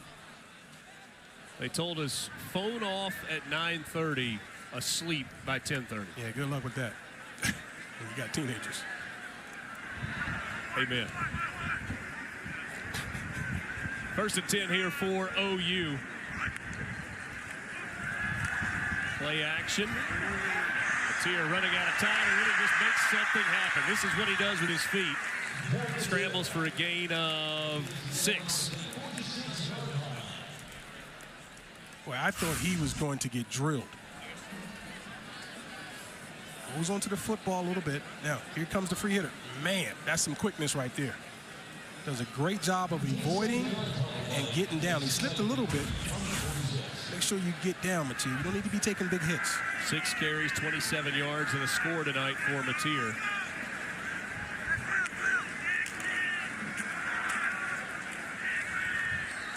Third down coming up after a short gain there. Grant Steffen on the tackle. Missed last year with a torn pec muscle, which sounds really painful. It is. I've had one. And it is rough. 6'4", 275-pound senior. Transfer from Western Illinois. Large human being. Looking for a stop here on 3rd and 2. OU needs to get the ball across the 43. They'll go to the ground. It's Xavier Robinson, and he is going to be right at the line to gain. It's going to depend on the stop. Dexter Niekamp, the younger brother of Ty Niekamp, the second son on this team that is Travis Niekamp's offspring, on the tackle. 4th down and less than a yard. Dexter Niekamp redshirted a year ago. Talented young player. Mateer under center for the first time tonight. One hard count. Trying to get the Redbirds to jump. And they run a play. Into the neutral zone, but got him back, and a timeout taken by Oklahoma. Unable to get Charge timeout. the defense Oklahoma. to jump and make 30-second contact. timeout. So we'll see if they go for it here on 4th and 1, or if they decide to punt it away and make Illinois State go the long distance.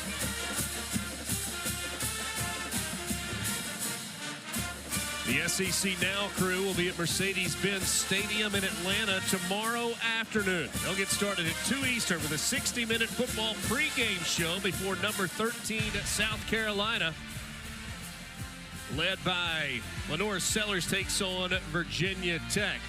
And don't forget, we will wrap things up tonight after the games with SEC football final. Dari Doring and Benjamin Watson will take you through the entire day on this opening day of Southeastern Conference football play. I would imagine they'll talk a little bit about John Mateer. Played well, as they should.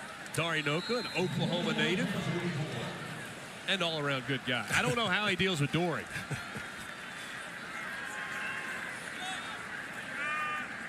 Offense back out for the 4th and 1. It's a handoff, and Robinson picks his way through the crowd for a first down for Oklahoma. I think as Oklahoma goes through this schedule, this is going to be the key. Can they efficiently run the football? They don't need to run it, let's say like Michigan does, with that many attempts. But when they do call it, can they be efficient with it, and can they get physical in short yardage? We've seen 3 different running backs. Jaden Ott has not played at running back in this game. We've seen him on special teams. A little banged up in camp. The highly thought-of transfer from Cal. Completion there to Carson Kent. And to your point, he hasn't played one snap in the SEC, but he was second-team All-SEC preseason, right? I mean, that's how good he is when he's healthy. Jaden Ott, the senior from Chino, California. Went to Norco and then Cal. He is on the watch list for the Maxwell and the Doak Walker.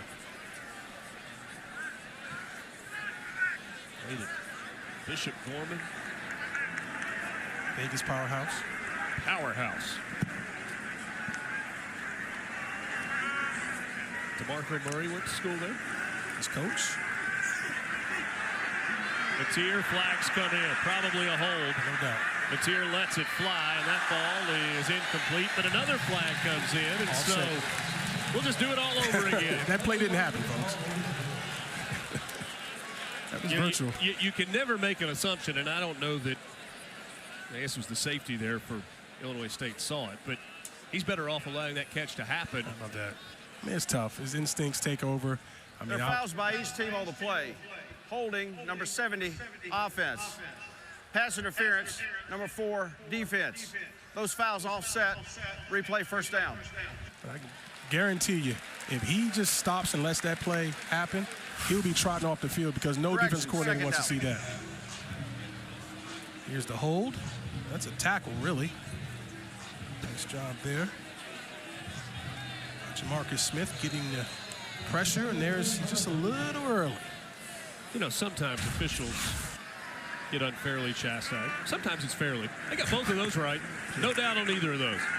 Matier to the air. Quick hitter to the outside for a first down. RPO action there. Run pass option. Stick the ball in the belly. If you like the look on the outside, you get the ball out of your hands quickly and accurately. Tough to defend. 3 quarters in the books in Norman, Oklahoma. OU trying to win the season opener. They lead it 21-3 as we head to the 4th. We're back after this.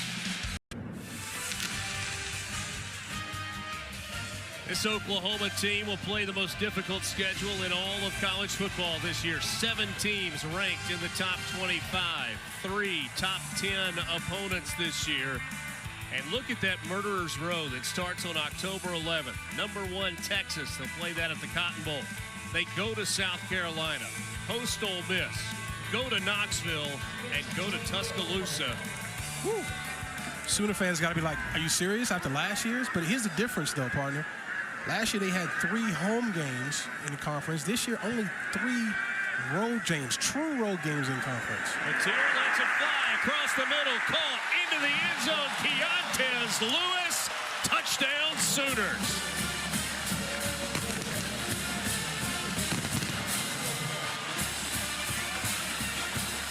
Lewis has been around UCLA, Wisconsin, and guess where else? Southern Illinois. A big season a year ago for Lewis at Southern Illinois. Had 49 catches, 5 touchdowns. That's his first this year for Oklahoma. Matier with his 2nd touchdown pass of the game, that one from 28 yards. Extra point is good, and it's now 28-3. The deep dig routes take time, folks, and that's where the offensive line can show their mustard. Getting back, clean pocket, the dig route is there, and the throw is true.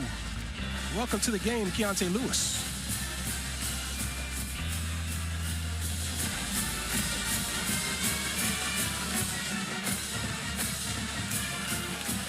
On ESPN, a Saturday night in Norman, Oklahoma, the season opener. And the Sooners lead it 28-3 over Illinois State, just underway in the 4th quarter. And it was the first play of the 4th quarter that gave the most recent touchdown to Oklahoma. After a couple errant throws, he got back to his playmaking ways. Talking about John Matier, of course. And there's the dig route that looks so pretty because the pocket was clean. It's clear to me that when you give John Matier time, he's surgical with the football. Can this offensive line continue to gel, mature? Like I said, they broke in some new guys now, some transfers or what have you. got a really outstanding freshman left tackle who's not playing today. So they've got some dudes. Can they just continue to mature and get the run game going? Because that's what it's going to be about once these opponents get tougher. And guess what? It gets a lot tougher next week. Deontez Lewis with the touchdown catch at the end of the drive. John Mateer, 21 of 26, 287, a couple of scores, one touchdown, or excuse me, one interception, and one touchdown rushing. Into the end zone, Illinois State will start at their own 25-yard line. Michigan comes to town next week. They've kind of a strange spot on the schedule.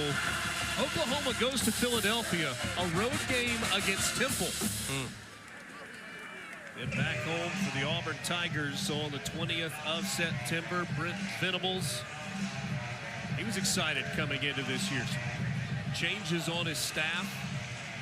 Ben Arbuckle, chief among them, coming in and taking over this offense. The recruitment of Ben Arbuckle actually happened before the recruitment of John Mateer. Now, I'm not saying it didn't play a role. It certainly did. First contact with Arbuckle happened in October, and then as the season developed, it became pretty clear that that's the direction that Brent Venables wanted to go on the offensive side of the ball. What a hit by Reggie Powers III. This is what zone coverage affords you. You get in your drop, you see the ball being thrown, and you're coming with heat. That is a beautiful tackle. Got his head out of it, all shoulder, ran his feet on contact. That's a coaching clinic on how to tackle in the open field. But back to your point, though, you're living right when you go hunting for an offensive coordinator and you come up with a superstar quarterback to boot, right? No question. Faked it to right. The pass incomplete. We have not seen Tommy Rittenhouse since what appeared to be a shoulder injury.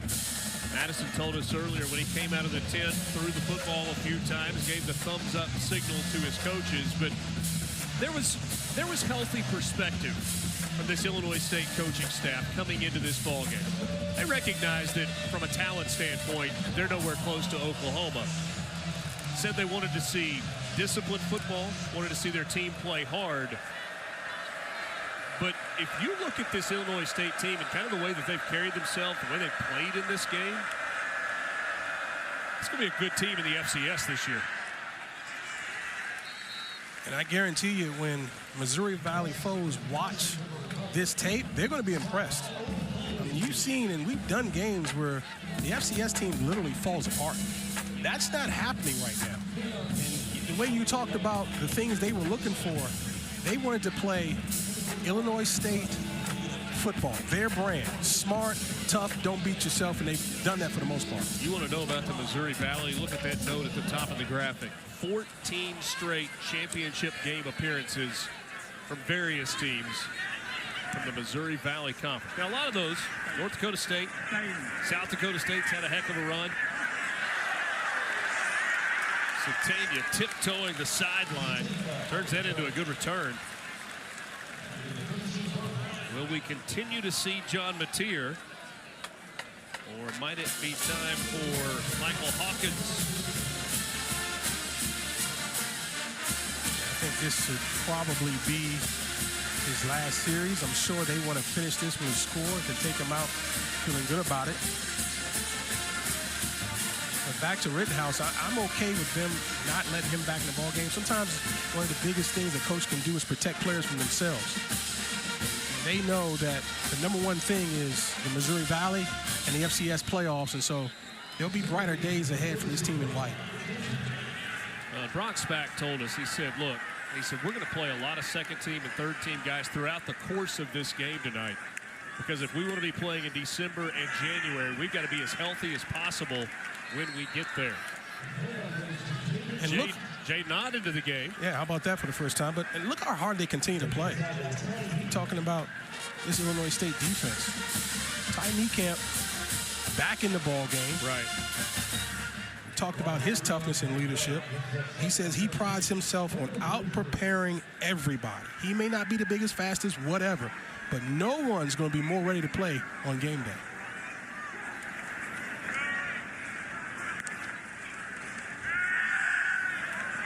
Matier lets it fly down the sideline. How about that back shoulder catch plus a flag coming in?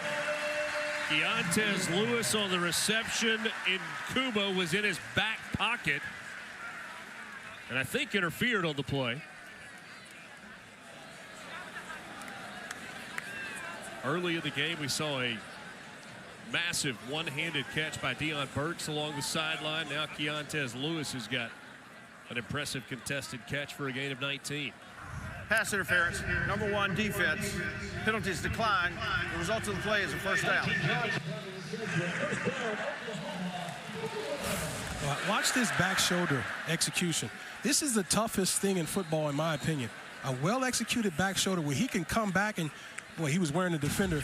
He was tighter than your suit, partner. I'm just telling you right now, he was wearing that defender. But that's how you have to be tough and physical at the catch point. It's not tight, it's tailored. Oh. Illegal formation. 5 players in the backfield on the offense. 5-yard penalty. Replay second down.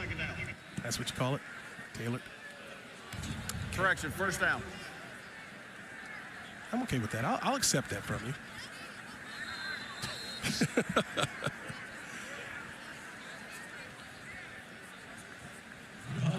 So an illegal formation for OU cost them 5 yards.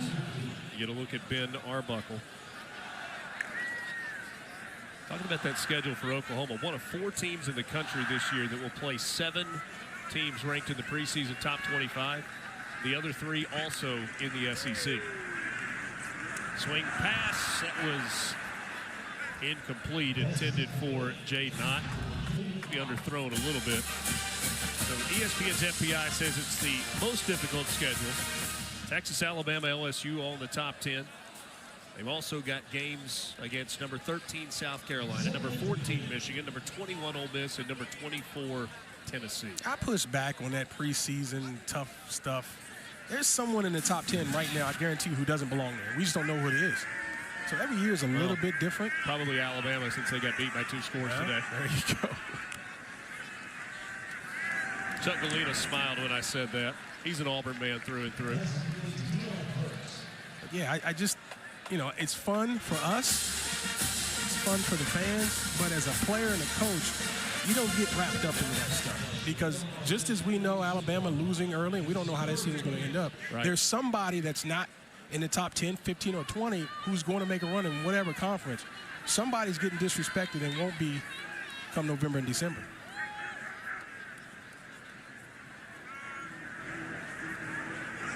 Robinson back in at tailback. 3rd and 8. Matier sidearm delivery. He gets it to Robinson, who sidesteps a man to the 40. He's going to be 2 yards short of the first down.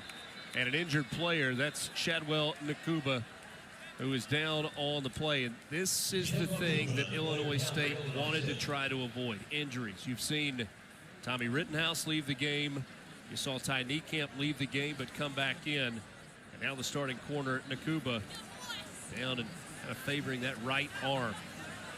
With the break on the field, we'll take one as well. 4th and 2 for Oklahoma when we come back.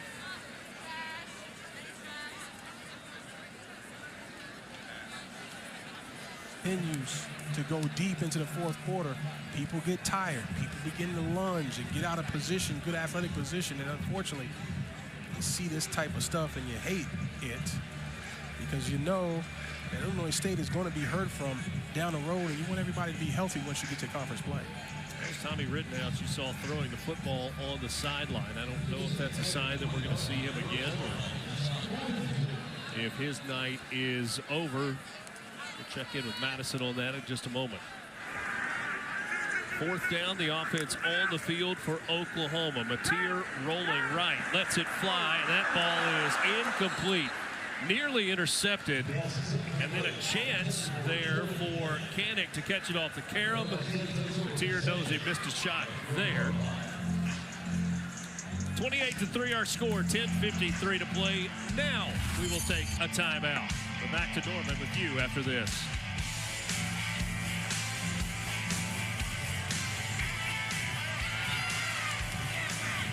The 1976 Orange Bowl following the 1975 season.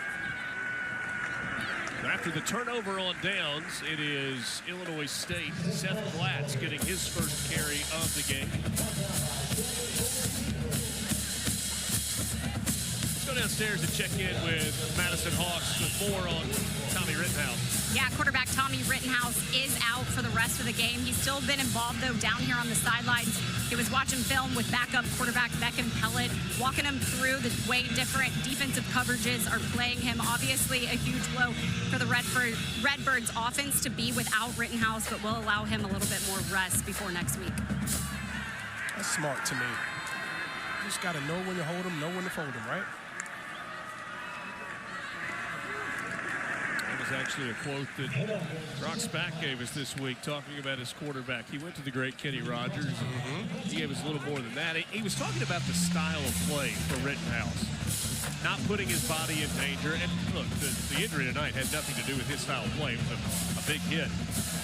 But he said, know when to hold him, know when to fold him, know when to walk away, and know when to run. That's right. You know, if you got R. Mason Thomas bearing it, you better run, pal. And run it's fast. Oklahoma's defense tonight has allowed a grand total of 132 yards.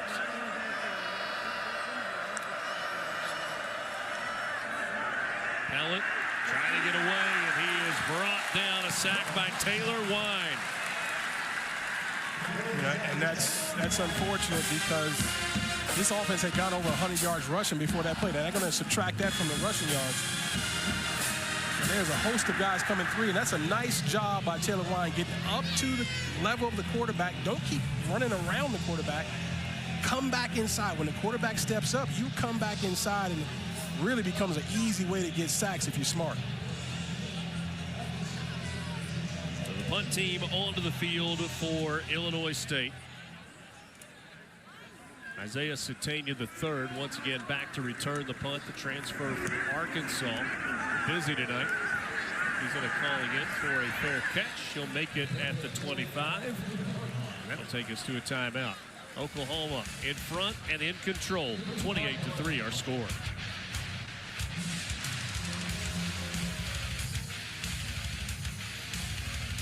Spider. Last year, the first year of the expanded college football playoff. A lot of talk about expansion, but no decisions on that made yet. Pass complete to the tight end, Jaron Kanik. 5 catches in the game tonight for Kanik. He is approaching 100 yards receiving. John Mateer is still in the game, and honestly, I'm not sure why.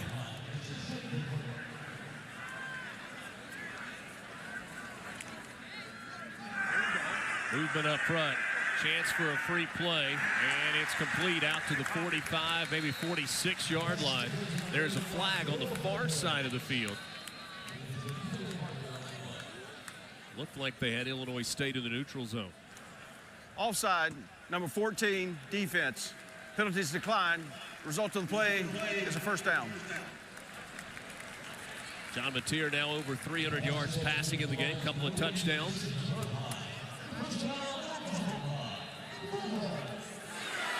"26 completions is a career high for John Mateer. He is 26 of 33 tonight and back to the air. And so now he's got a new career high with 27 completions. Deion Burks on the catch, Travell Mullen on the tackle. Total command in this offense.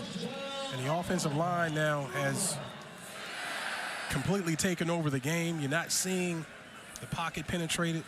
So he's able to sit back, be comfortable. When he's comfortable, the ball is going to be accurate.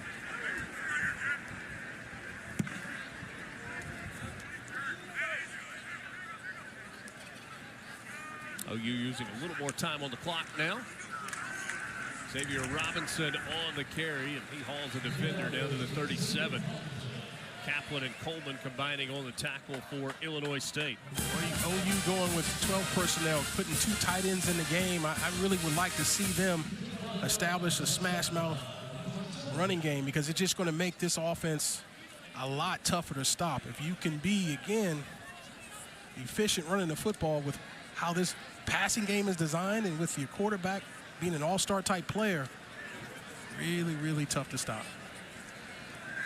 Interesting story came out yesterday about Brent Venables, the head coach here at Oklahoma.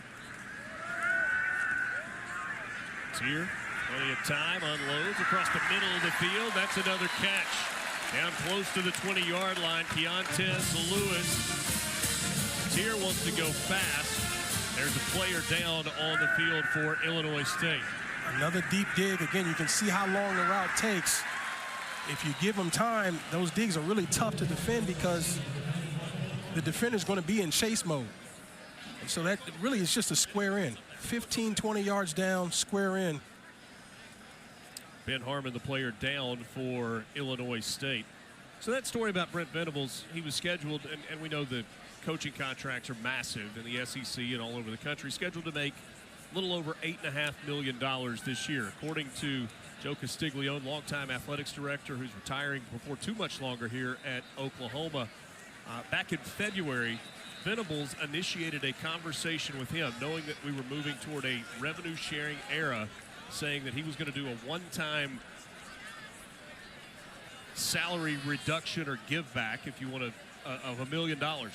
And that $1 million saved by the Oklahoma Athletics Department in terms of his salary is going toward the revenue-sharing pool that athletes across campus will participate in. Yeah, when you use words like us and we, sometimes as players you wonder how if you mean it. Well, giving up $1 million tells me he means it. John Mateer trying to get to the outside, and he runs into a couple of white jerseys led by Dexter Niekamp, who played that one perfectly. This is what you don't want to see, him taking too many hits like this. Again, it's not always the actual collision, it's how you fall. That time he just kind of sat it down, understanding that the play was over, kind of folded up as he should, put his body in good position. Ty Niekamp told us that, yes, there is a bit of a sibling rivalry between my younger brother Dexter and me, but it's also really cool that we get to play on the same defense at the same time. They did it 1 year in high school. Now they're getting the opportunity in college. Follow up on Niekamp. He said, to be honest, I asked him, how does his brother compare to where he was at the same time? He says, he's ahead of me, but just by a little bit. Just by a little. 5 minutes to play. Oklahoma on its way to a season opening win. Good look at Dexter there. Redshirt freshman, 6'3", 245 pounds. Good size, good length. 3rd and 8 from the 20. Mateer with time, fires toward the end zone. He's got a wide open receiver. Keontez Lewis with his second touchdown catch of the game.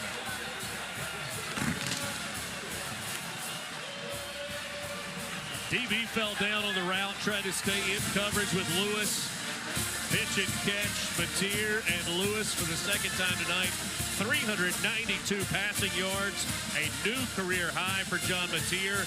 That was his 3rd touchdown toss. Nothing special about the route, just a go route. Just running down the field and asking your quarterback to throw a catchable ball. Obviously, when the DB falls down, it makes it a lot easier.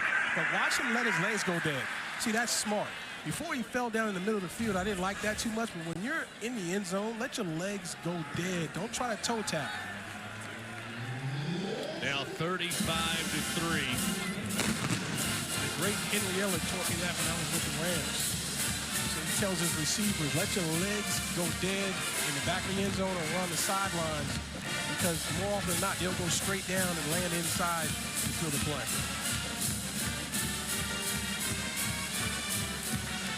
Would think that the night is probably over for John Mateer, but we'll see. 30 of 37, 392, 3 scores, had 1 on the ground as well. When Brent Venables and this Oklahoma staff go back and they watch the tape of this game and they're evaluating, what are they going to see? Well, I think they're going to be happy with Mateer. I think they're going to be happy with the pass blocking of the offensive line, and they've got dynamic receivers who can go. I think one of the things they're not going to be completely happy with is the run game. I think they could be more efficient. You would think that they would be able to sort of run the ball down the throat of this Illinois State defense, and that hasn't happened. And so I keep harping on it. They're going to have to be balanced.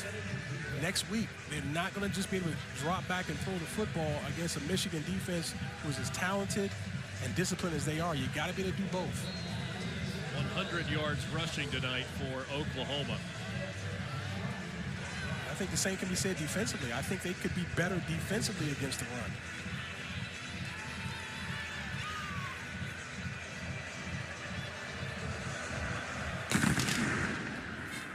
Lawson back. He's going to call for a fair catch once again with 4:33 to play.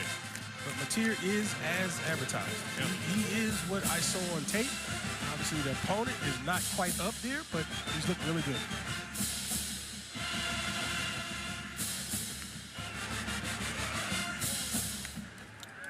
John Mateer tonight in pictures, moving pictures. It started with that great catch from Deion Burks. We saw Mateer make plays with his legs. We saw him make throws on the run. In this second half, he's been able to stay in the pocket a lot. He had the scoring touchdown when he slipped inside the pylon. What do I call him, partner? Triple threat. Triple threat, I believe. Right, yeah. One area that I would think that Oklahoma's coaches are going to be proud is with the performance of the defense tonight.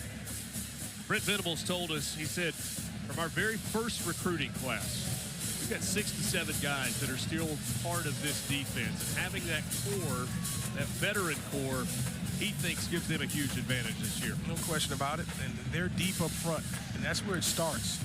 This is a very fun defense to play in if you're a defensive lineman, because they're not going to ask you to stay on blocks and hunker down and let linebackers make plays. No. Everybody has the opportunity to make plays when the ball snaps.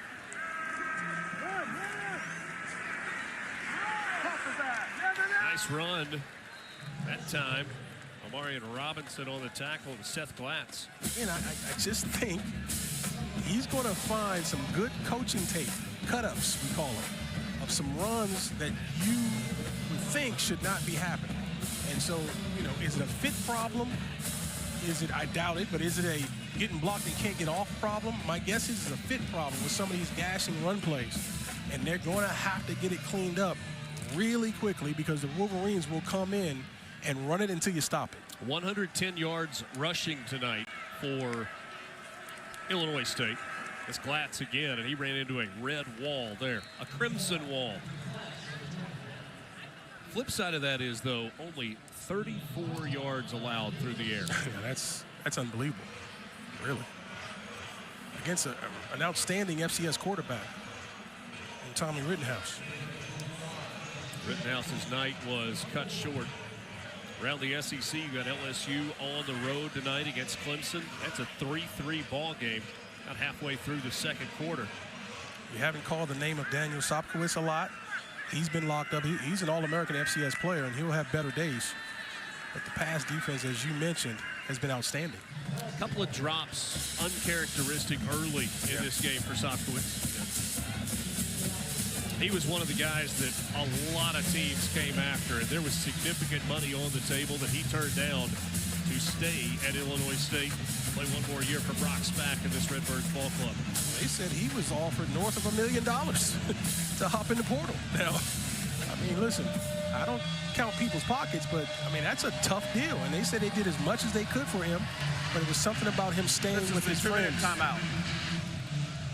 2-minute timeout, 35-3, OU in front.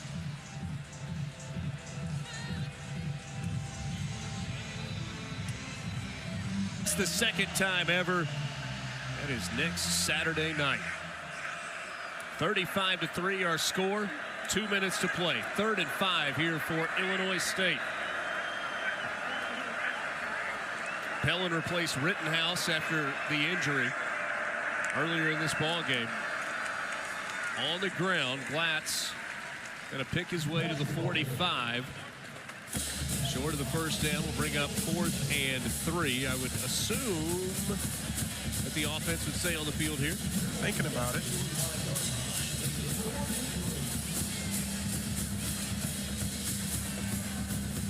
Looks like they're staying. Be just over a minute left when this ball is snapped. 4th and 3 for Illinois State. I unless Brock Spack chooses to take a timeout. He's standing on the sideline with an official right next to him.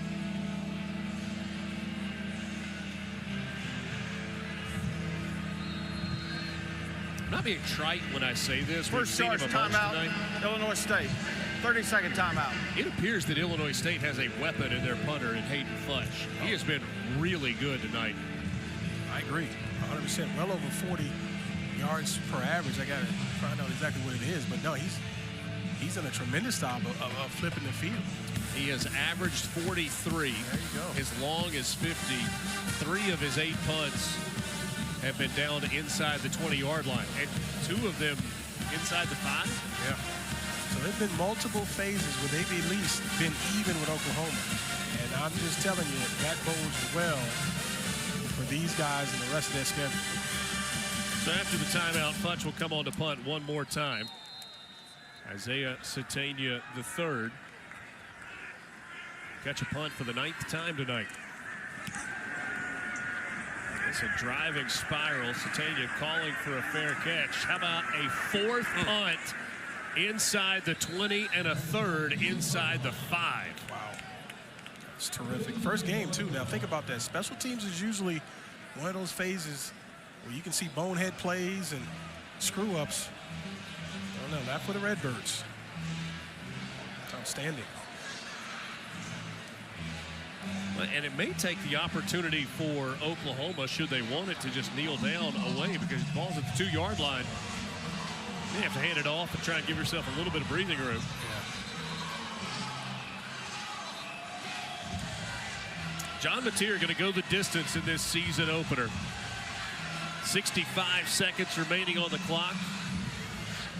Sold out crowd tonight, the 160th consecutive sold out. And some scattered empty seats throughout the course of the ball game. Xavier Robinson is in. Mateer from the shotgun. Robinson picks his way out to the 4 for a gain of a couple. You'll have to run one more play. This could be a kneel down here if they wanted to.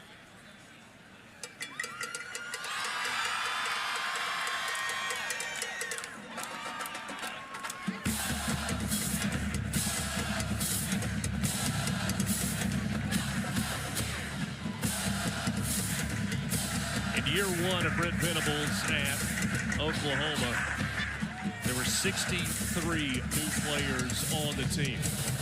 That number has gone down in each of his successive seasons. Obviously going to have a lot of new players in a transfer portal era. More continuity. They told us they were optimistic, excited about this year and about this team. Oklahoma starts it off on a good note with a 35-3 win, the debut of John Mateer. 30 of 37, 392 yards and 3 touchdowns. As the clock goes to 0 here in Norman, it is a 1-0 start to the year for the Sooners. That's how you introduce yourself to Sooner Nation. That's how you come out of the gates, let them know, making a statement. I'm here, and I'm going to help this team win. Keontae Lewis had a big night. 9 catches, 119 yards, couple of touchdowns. Deion Burks had 7 for 88 and a score.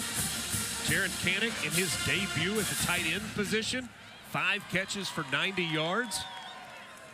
Let's talk with Brent Venables, Madison Hawk, on the field with the head coach of the Sooners. Coach, you're back calling the defense, and your defense didn't allow a touchdown. What did you make of the way they played in this game? Yeah, for the most part, we got into a really good rhythm. A little soft on the interior of our defense and some of the run game, but we played with a light box. I thought the guys really came out the second half and responded, played in a really consistent way. And John Mateer showed once again just how much of a dual-threat quarterback he is. What did you make of his play in week 1? Yeah, I mean, there's a lot that was really good, a lot to build from, and kept things pretty vanilla here tonight. And again, you win 35-3. That's a pretty good night.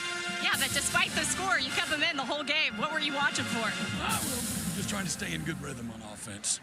Next up, you welcome 14th ranked Michigan to right here on this field. Where does the preparation begin for the Wolverines? Yeah, I mean, it begins on Monday. You know, there's going to be a physical football game, and they're a great program. It was 2 years ago, won the national championship. So we're going to have to play well, have a great week of practice. Coach, congrats on the win. Thanks so much for your time. Thank you. Richard. Thank you, Madison. Brent Venables, pleased with his team tonight. One of the things that you talked about, said a little soft on the interior, but also admitted a little vanilla with the defense. All the excellent coaches will find a way to coach him up. He's got enough material to get these guys' attention and have them ready to play against the Wolverine Marines. We'll let the pride of Oklahoma take us home on this Saturday night. It's a good start to the year for the Sooners. A 35-3 win in the debut of John Mateer. For our entire ESPN crew, thanks for joining us on this opening Saturday of the college football season. My partner Tyoka Jackson and Madison Hawk, I'm Richard Cross. Good night from Norman.